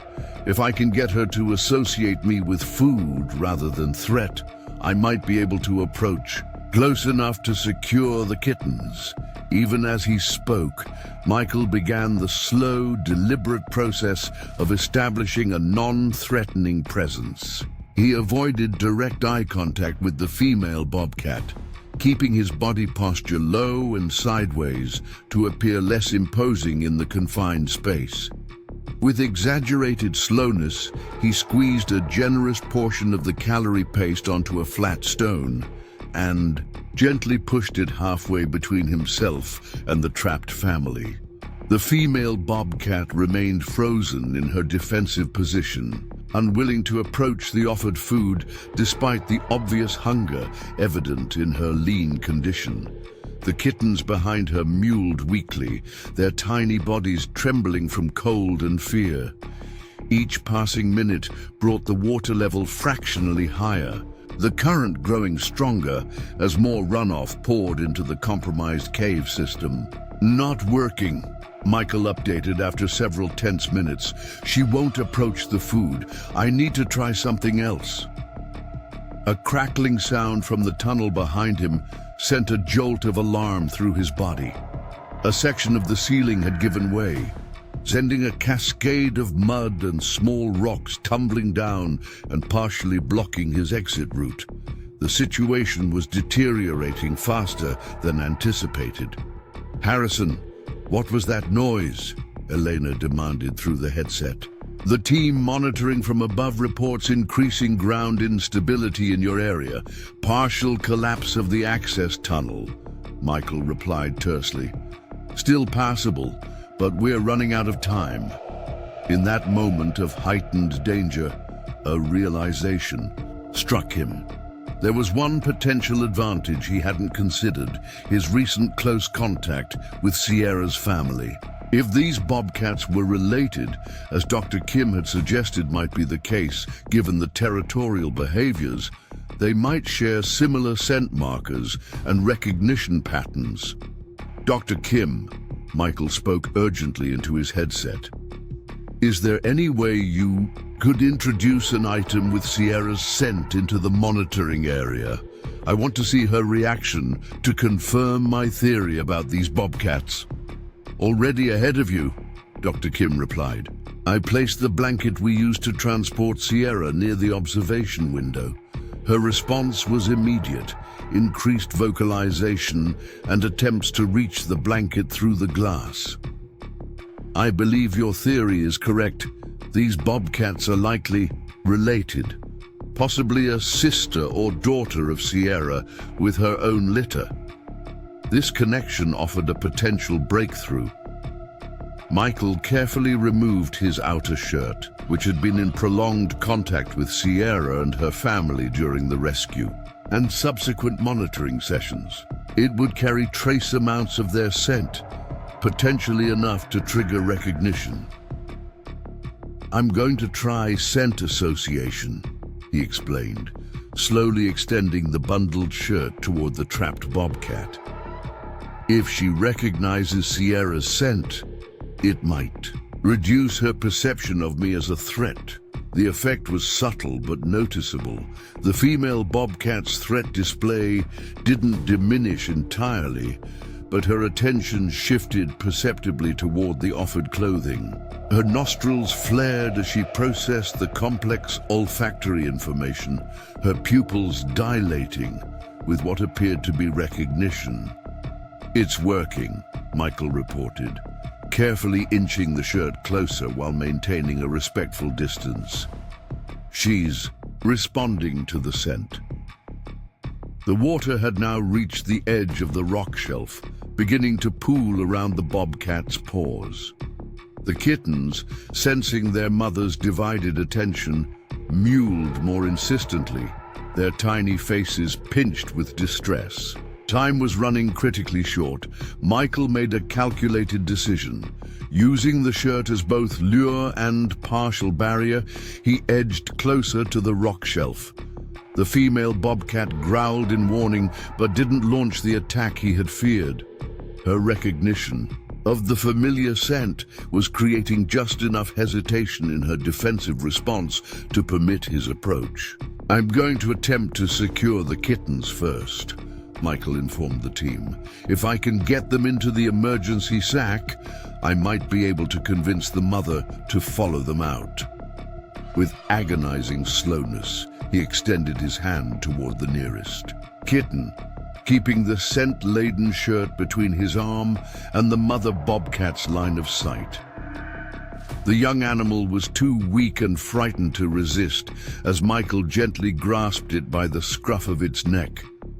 The same secure hold its mother would use for transport. The female bobcat reacted immediately, her growl deepening as she shifted position to track Michael's movement. But remarkably, she didn't attack, instead watching with intense focus as he carefully transferred the first kitten to the nylon sack. The tiny creature weighed barely a pound, its spotted fur soaked and bedraggled from the ordeal. First kitten. Secured, Michael reported, his voice tight with concentration. Moving for the second now. The second retrieval proved more challenging. The remaining kitten had pressed itself against the cave wall in terror, requiring Michael to stretch further into the mother bobcat's defensive perimeter. As his hand closed carefully around the second kitten's scruff, the adult female finally reached her tolerance threshold. With lightning speed, she struck at his forearm, claws extended. Michael had anticipated the reaction and managed to partially deflect the blow with the shirt bundle. Sharp claws still raked across his wrist, drawing blood, but he maintained his gentle grip on the kitten. With practiced efficiency, he transferred the second offspring to the sack with its sibling, quickly securing the opening to prevent escape. Both kittens secured, he reported, the pain in his arm secondary to the urgency of their situation. Minor injury to my wrist, nothing serious, moving to extraction phase now. The female bobcat's behavior shifted dramatically once her kittens were secured. Her aggressive display intensified, but now focused entirely on reaching her captured offspring rather than driving away the human intruder. Michael carefully backed toward the tunnel entrance, keeping the sack containing the kittens visible, to maintain the mother's focus and motivation to follow. "The mother is following as predicted," he updated the team, maintaining aggressive posture but prioritizing proximity to the kittens over attacking me, beginning transit through the access tunnel now. The journey back through the partially collapsed tunnel proved even more challenging than the entry had been. The water level had risen significantly, now flowing with concerning force through the constricted passage. Michael was forced to navigate, and carefully protecting the sack of kittens from the current while ensuring the mother bobcat had sufficient space to follow without feeling cornered. "Ground team, prepare for our emergence," Michael instructed as they neared the entrance. "Adult female will be unrestrained and highly agitated. Priority is transferring the kittens to a secure carrier without losing the mother's trust. Have sedation equipment ready, but hold unless absolutely necessary." As Michael finally emerged from the cave opening, blinking in the relative brightness of the overcast day, the waiting team sprang into action. Ranger Torres had positioned a specialized transport carrier near the entrance, its door secured open, and interior prepared with absorbent bedding.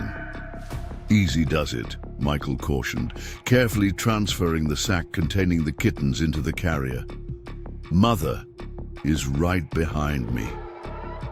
True to his prediction, the female bobcat emerged from the opening. Seconds later, her attention locked on the carrier containing her offspring.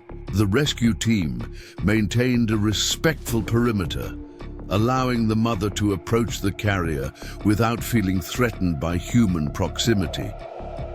With deliberate movements, Michael released the kittens from the sack into the carrier, then slowly backed away, leaving a clear path for the mother bobcat. The adult female hesitated briefly at the entrance to the foreign container, but the plaintive cries of her kittens overrode her caution. She entered the carrier in a fluid motion, immediately gathering her offspring beneath her to check their condition. "Now," Michael instructed softly, and Torres smoothly secured the carrier door, completing the rescue without need for sedation or further handling of the stress-wrought animals. A collective breath of relief passed through the team as they secured the carrier for transport. The rescue had been completed just in time. Even as they gathered their equipment, a significant section of the hillside gave way, completely sealing the cave entrance in a slurry of mud and vegetation. "Base, this is Torres," the ranger reported through his radio. "Rescue complete. All targets secured alive. One adult female and 2 kittens approximately 5 to 6 weeks old. Harrison sustained minor lacerations but is ambulatory." Returning to headquarters now. As the team made their way back through the flooded landscape, Michael found himself considering the extraordinary sequence of events that had led to this second rescue. Sierra's unusual behavior, her apparent attempt to communicate the presence of these related bobcats, challenged conventional understanding of wildlife cognition and social bonds. "Do you think Sierra somehow knew they were trapped?" Torres asked, voicing the question that had been forming in Michael's mind. How could she possibly have detected their situation from inside the enclosure? Michael shook his head, unable to provide a definitive answer.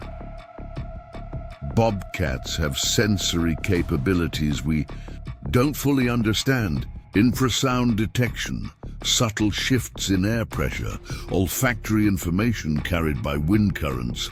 Any of these might have alerted her to the distress of related individuals in her territory. Or maybe it's something simpler, Torres suggested. Maybe she recognized your scent when you returned from the field and associated it with rescue. Animals are remarkably adaptable in their cognitive associations. Whatever the explanation, Michael knew the wildlife research community would be intensely interested in documenting this case. Sierra's behavior represented a potentially significant advancement in understanding bobcat social structures and communication capabilities. The journey back to headquarters seemed to pass quickly. Michael's mind occupied with questions about the connection between the two bobcat families and how this might influence their rehabilitation and eventual release. By the time they arrived at the facility, Dr. Kim and Eleanor were waiting outside, their expressions a mixture of professional interest and personal concern. "Let me see your arm," Dr. Kim instructed immediately, medical kit in hand. As she cleaned and properly bandaged the lacerations on Michael's wrist, she updated him on Sierra's behavior. She calmed significantly about 15 minutes ago, right around the time you would have secured the second family. She's been resting peacefully with her kittens since then. "I want to try something," Michael said once his injury had been treated.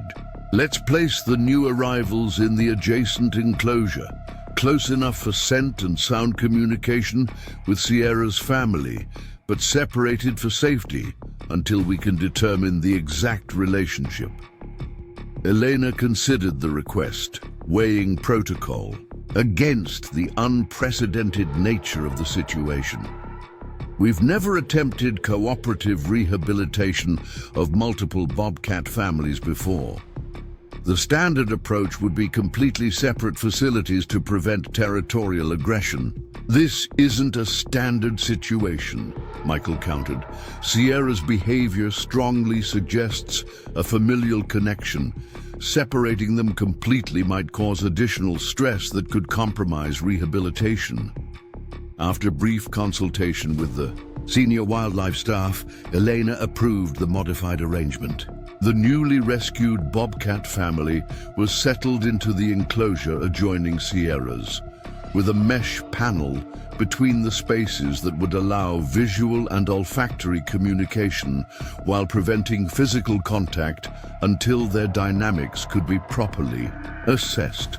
Michael watched through the observation window as the sedated new arrivals were placed in their temporary home. The mother bobcat had been lightly tranquilized for transport, just enough to reduce her stress without compromising her ability to care for her kittens once they arrived.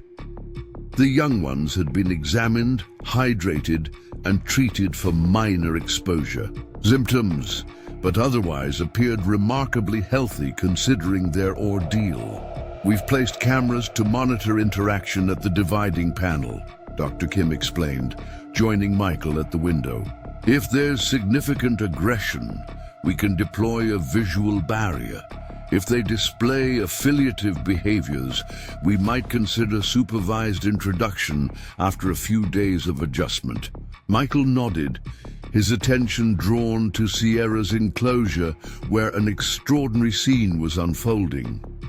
The mother bobcat had positioned herself directly alongside the mesh panel, her body pressed against it as if trying to minimize the distance between herself and the newcomers. Her kittens had gathered behind her, curious about the scents and sounds from the neighboring space, while Kodiak maintained a watchful but non-aggressive position from a nearby elevated platform. "That's not territorial display," Dr. Kim observed, watching Sierra's body language with professional interest.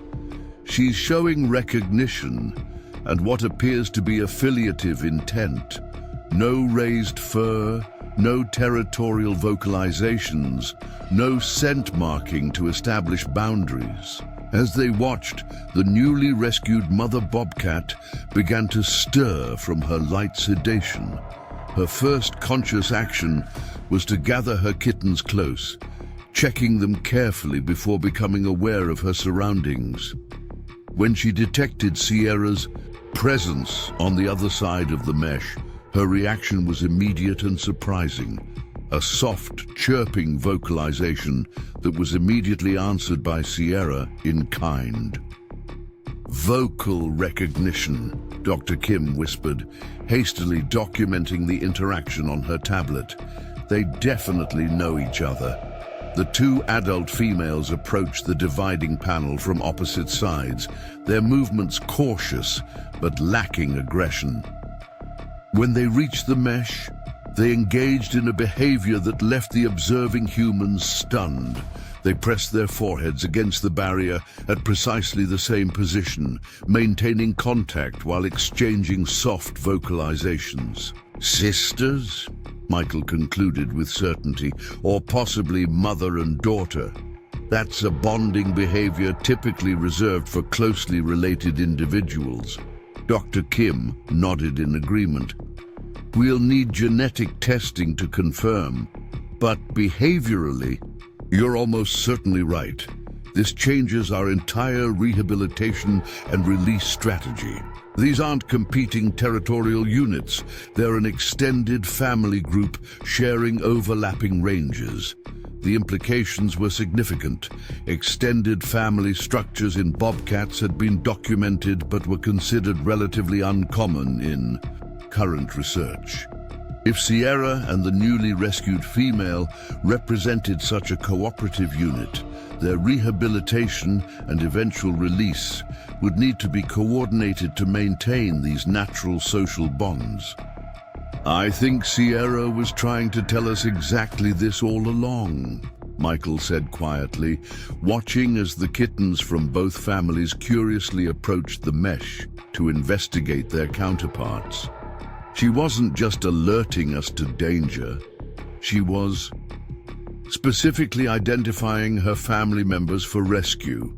As the two bobcat families continued their reunion through the mesh barrier, Michael found himself witnessing something few humans ever saw: the complex social dynamics of animals typically considered solitary and territorial. But the most extraordinary chapter of this unusual story was still to come, as Sierra prepared to demonstrate a level of trust toward her human rescuer that would challenge fundamental assumptions about wildlife behavior.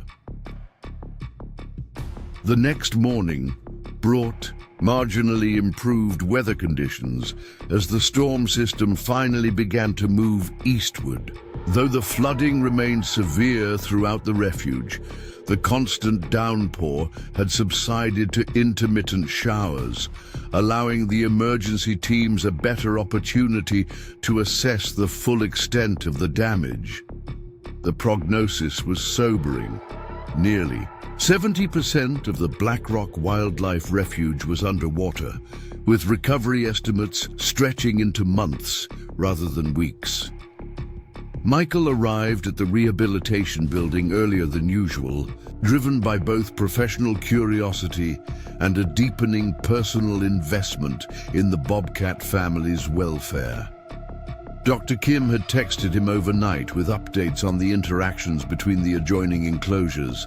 The two adult females had maintained proximity through the mesh barrier for several hours, occasionally exchanging vocalizations that the audio monitoring system had captured for analysis.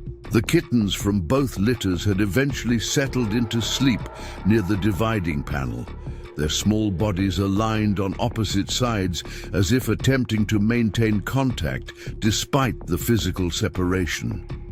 "Morning," Dr. Kim greeted him, looking tired but animated as she organized her notes at the monitoring station. "I've been reviewing the overnight footage.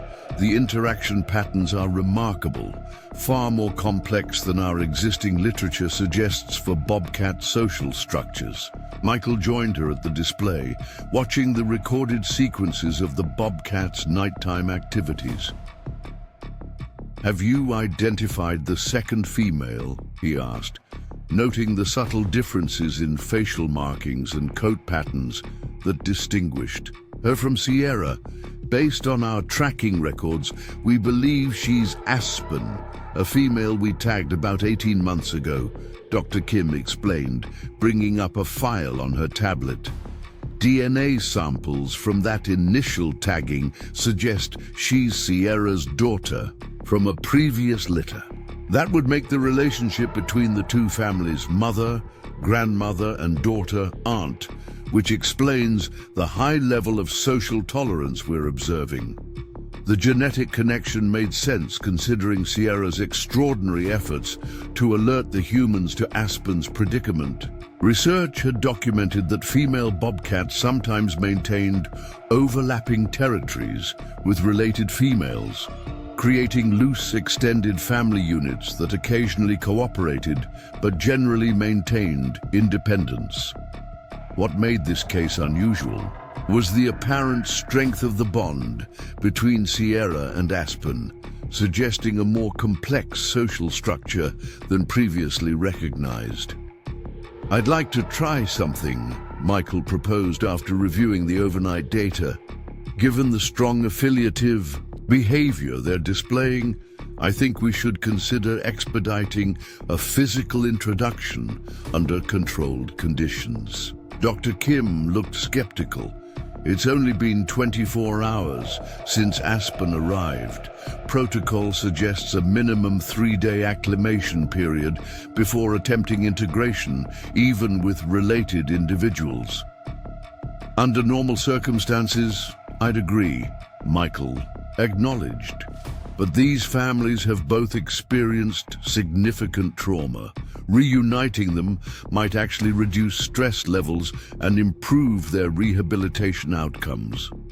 The discussion continued as Elena joined them, bringing fresh satellite imagery of the refuge and updated weather forecasts. After consulting with the senior wildlife veterinarian, a compromise was reached. They would create a supervised introduction environment by partially opening the dividing panel while maintaining the ability to quickly separate the families. If aggression occurred, preparations were made carefully. Elevated platforms were adjusted to ensure multiple retreat options for all individuals. Fresh bedding was placed throughout both enclosures to reduce territorial scent marking. Monitoring equipment was positioned to capture behavior from multiple angles. Finally, a light sedative was prepared for emergency use, though everyone hoped it wouldn't be necessary. "We'll open the panel remotely," Dr. Kim explained, as the team gathered at the observation window. "Michael will remain in the monitoring area since both Sierra and Aspen have shown positive responses to his presence. The rest of us will observe from the secondary station to minimize human pressure during the introduction." Michael positioned himself at the primary observation point, maintaining the calm, steady demeanor that had proven effective in his previous interactions with the bobcats.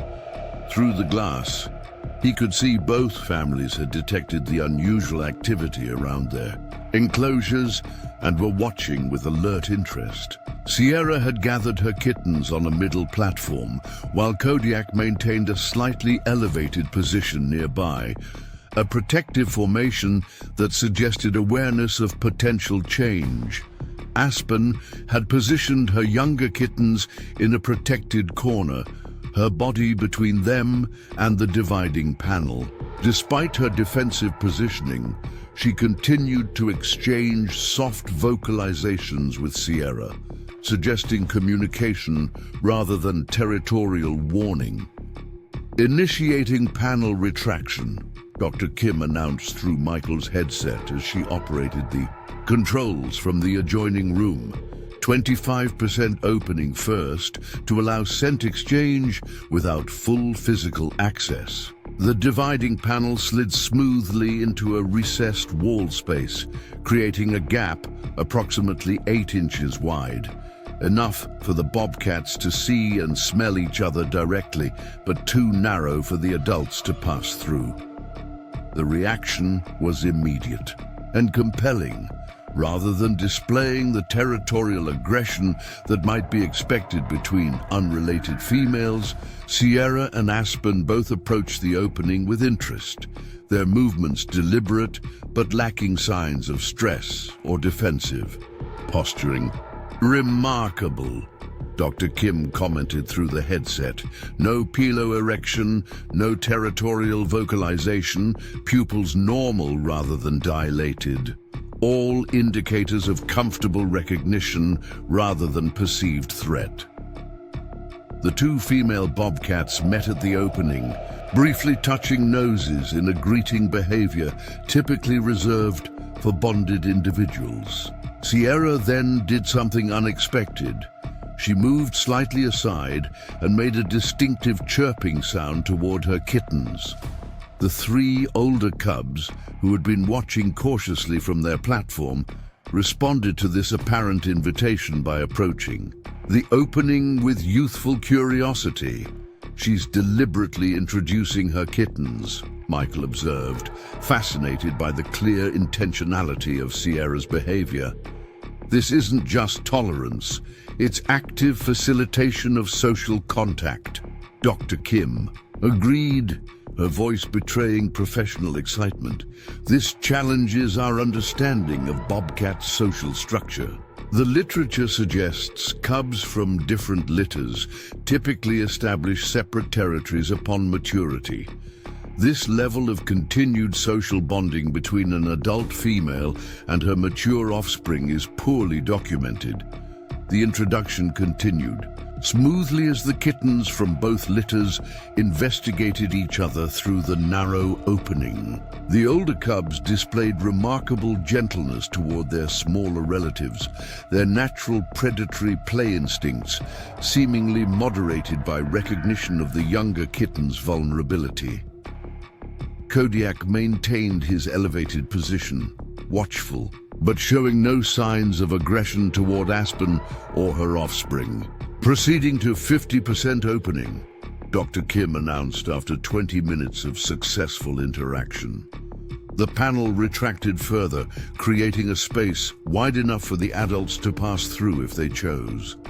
This represented the most critical phase of the introduction, the point at which territorial boundaries could be established or social integration could occur. Sierra made the first move, smoothly passing through the opening into Aspen's enclosure. The younger female remained near her kittens, but displayed no defensive reaction to this incursion into her space. Instead, she engaged in a brief grooming interaction with Sierra, allowing the older female to lick her head and ears in a display of dominance tempered with affection. "Classic matriarchal behavior," Dr. Kim noted. "Sierra is establishing her senior position in the family hierarchy, and Aspen is accepting it without challenge." The social dynamics continued to unfold with fascinating complexity. Sierra returned to her own enclosure and retrieved one of her kittens, carrying it by the scruff through the opening and placing it near Aspen's smaller offspring.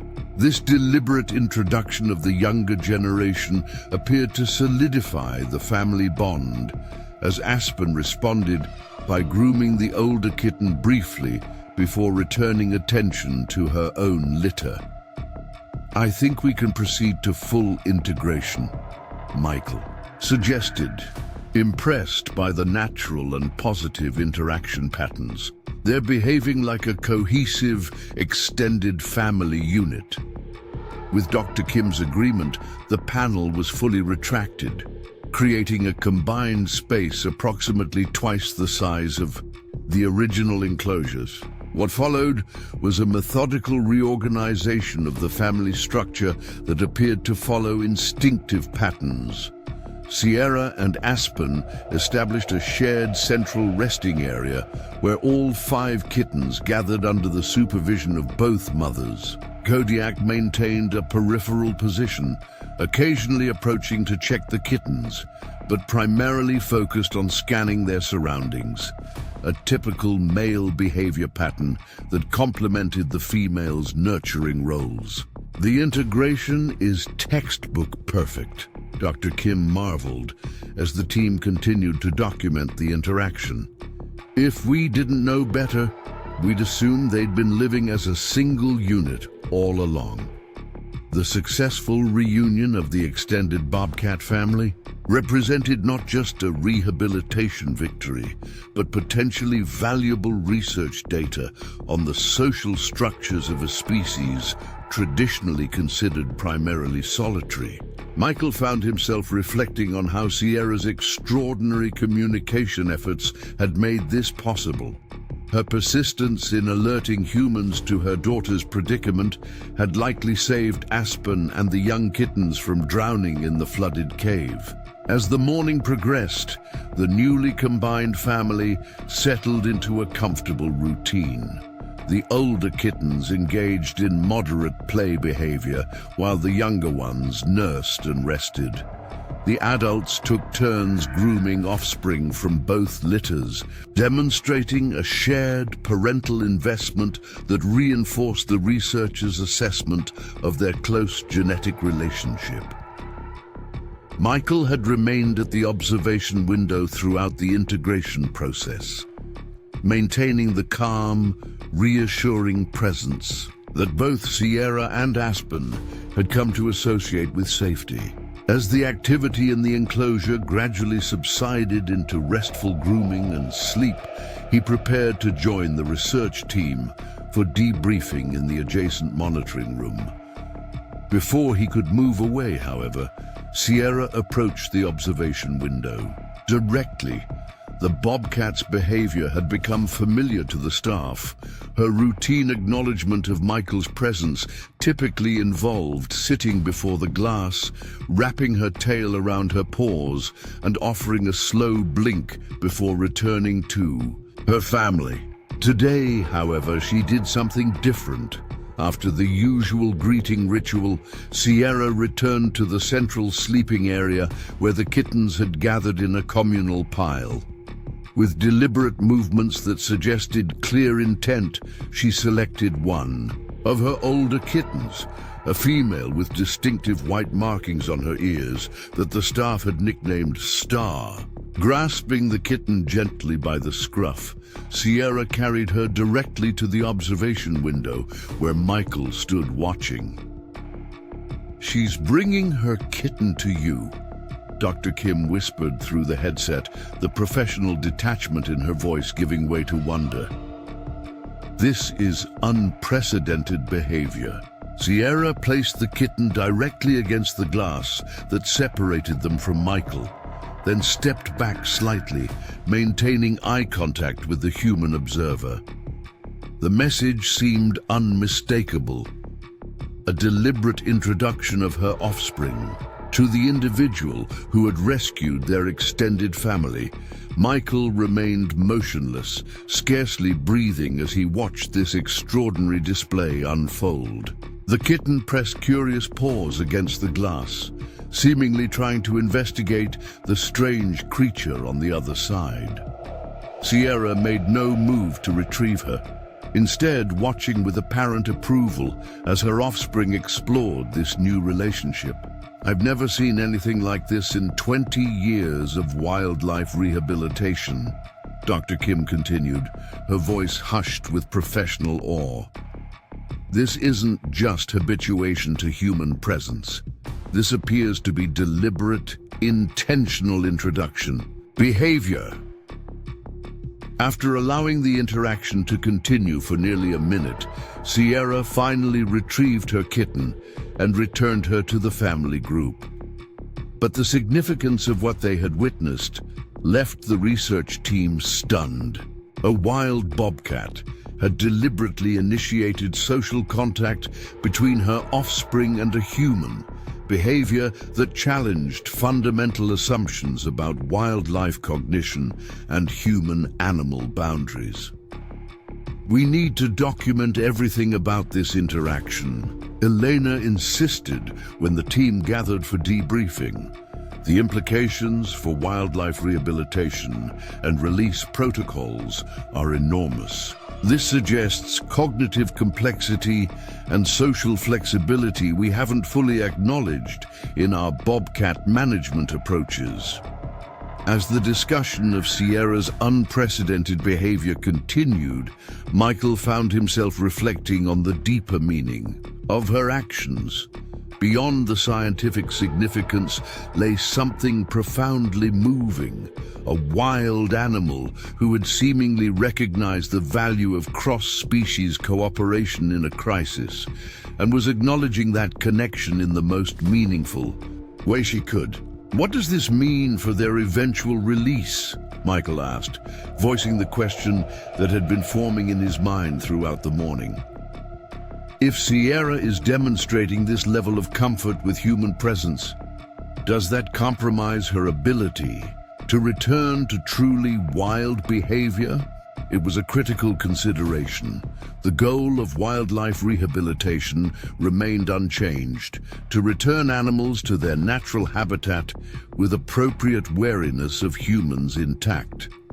Sierra's unusual behavior, while fascinating from a research perspective, potentially complicated the assessment of her readiness for release.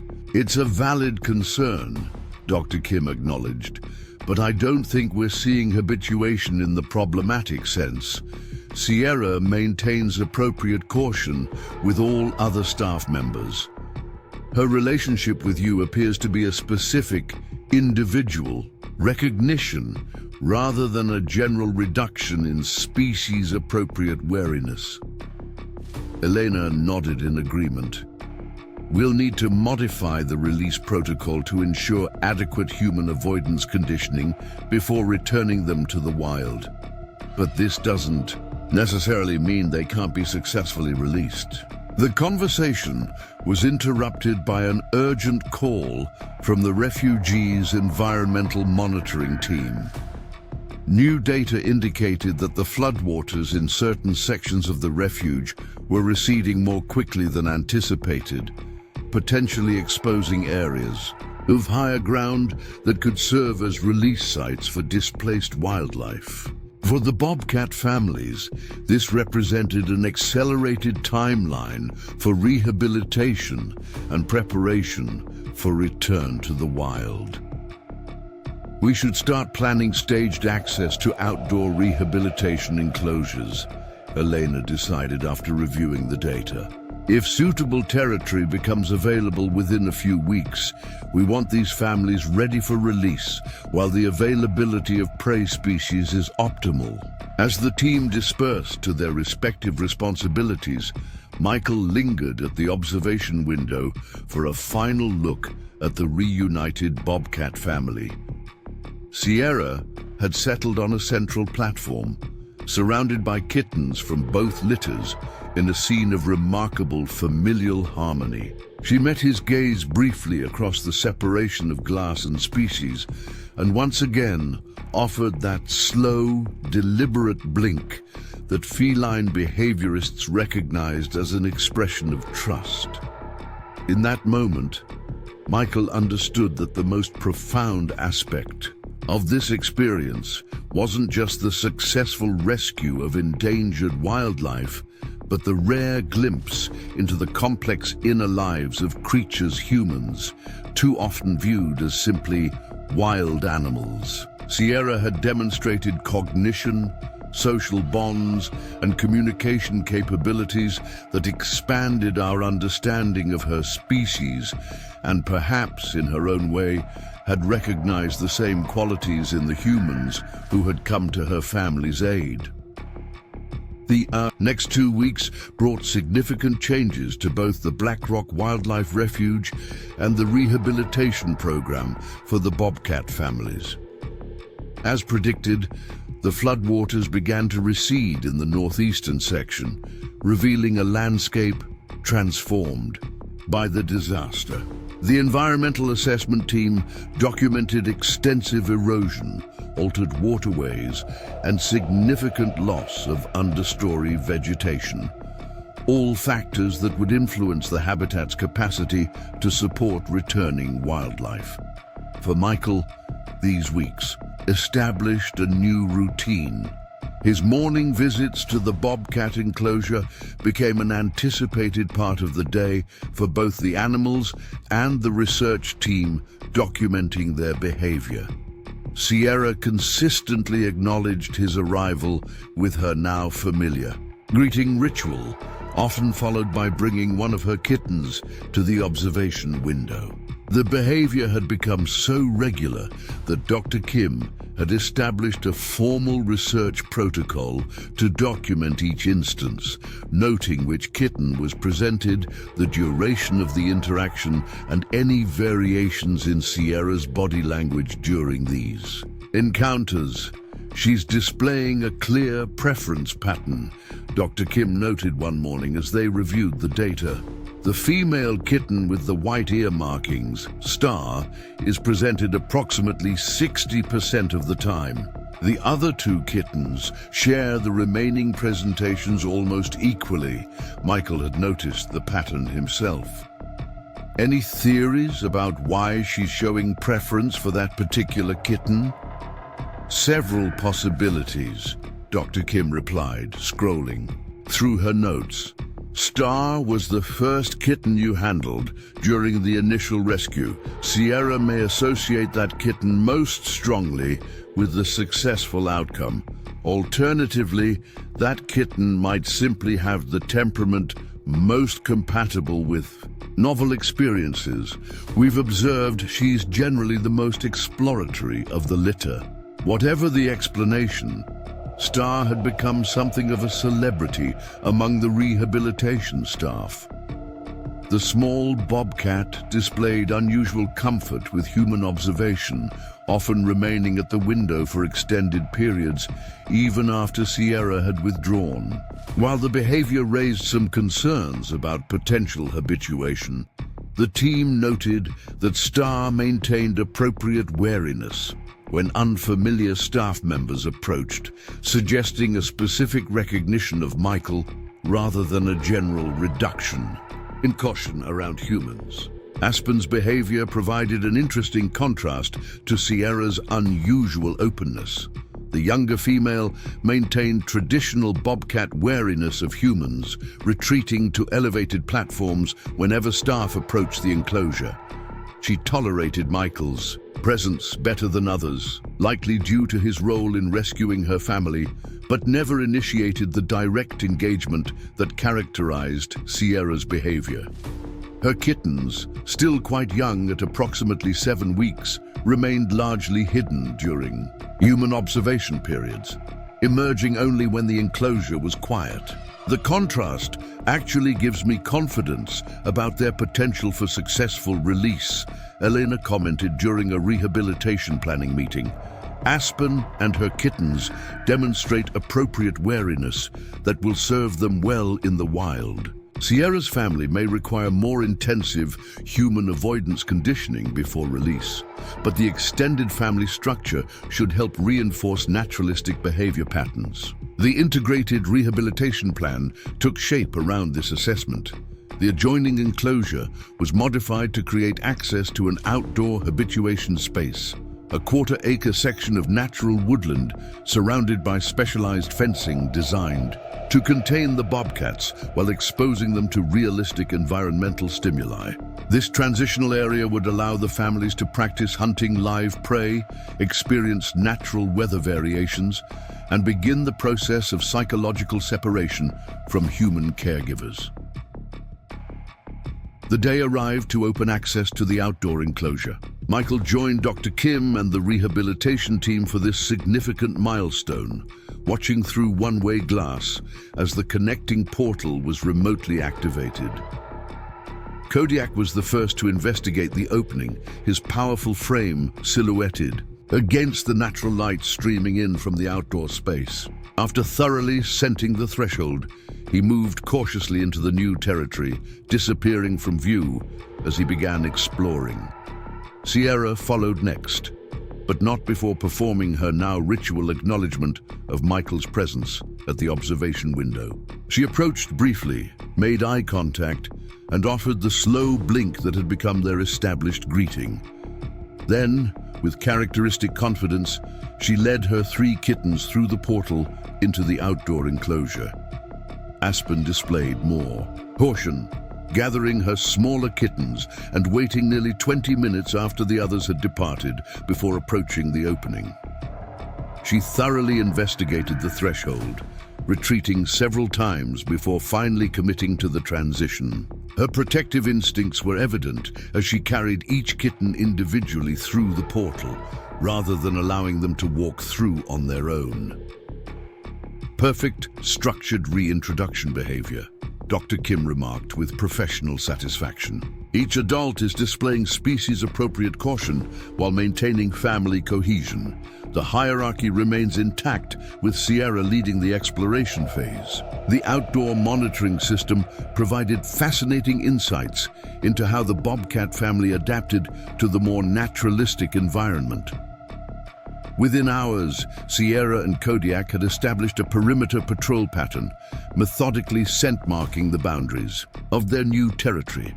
Aspen focused on creating a central shelter area beneath a fallen log, rearranging vegetation to form a protected nest for her young kittens. The older cubs quickly adapted to the expanded space, engaging in more energetic play behavior that mimicked hunting skills they would need upon release. The rehabilitation team had stocked the enclosure with small live prey, primarily mice and rabbits, to begin the transition from provided food to active hunting. The first successful hunt was documented on the second day, when Kodiak captured a rabbit and brought it to the communal feeding area, where Sierra and Aspen supervised the kitten's introduction to fresh kill. The older cubs participated in the feeding with practiced efficiency, while Aspen's younger kittens observed, still too young to manage solid food, but learning through observation. Their natural behaviors are intact and appropriate, Elena noted during the weekly assessment meeting. All hunting, territorial, and parental behaviors align with wild populations. The main concern remains Sierra's unusual relationship with human observers, specifically with Michael. The bobcat sat in her now familiar position, tail wrapped neatly around her paws, and stared directly at the section of glass behind which Michael stood. Though she couldn't possibly see him, her positioning was precise, creating the uncanny impression of direct eye contact across the barrier. For several long moments, she remained motionless, her golden eyes fixed on the exact spot where Michael watched in silence. Then came the slow, deliberate blink that had become their shared communication, a gesture that feline behaviorists interpreted as an expression of trust and affinity. Sierra held the position for nearly a minute before rising with fluid grace and returning to the outdoor enclosure and her waiting family. Michael remained at the window long after she had disappeared from view, processing the complexity of emotions this final interaction had evoked. The intellectual part of his mind recognized the necessity of distance for successful rehabilitation. The rational rehabilitator in him celebrated the family's readiness for return to the wild. Yet another part, perhaps the same part that had driven him to risk his safety rescuing trapped animals in the first place, acknowledged the rare privilege of connection across the boundaries that typically separated human and wildlife experience.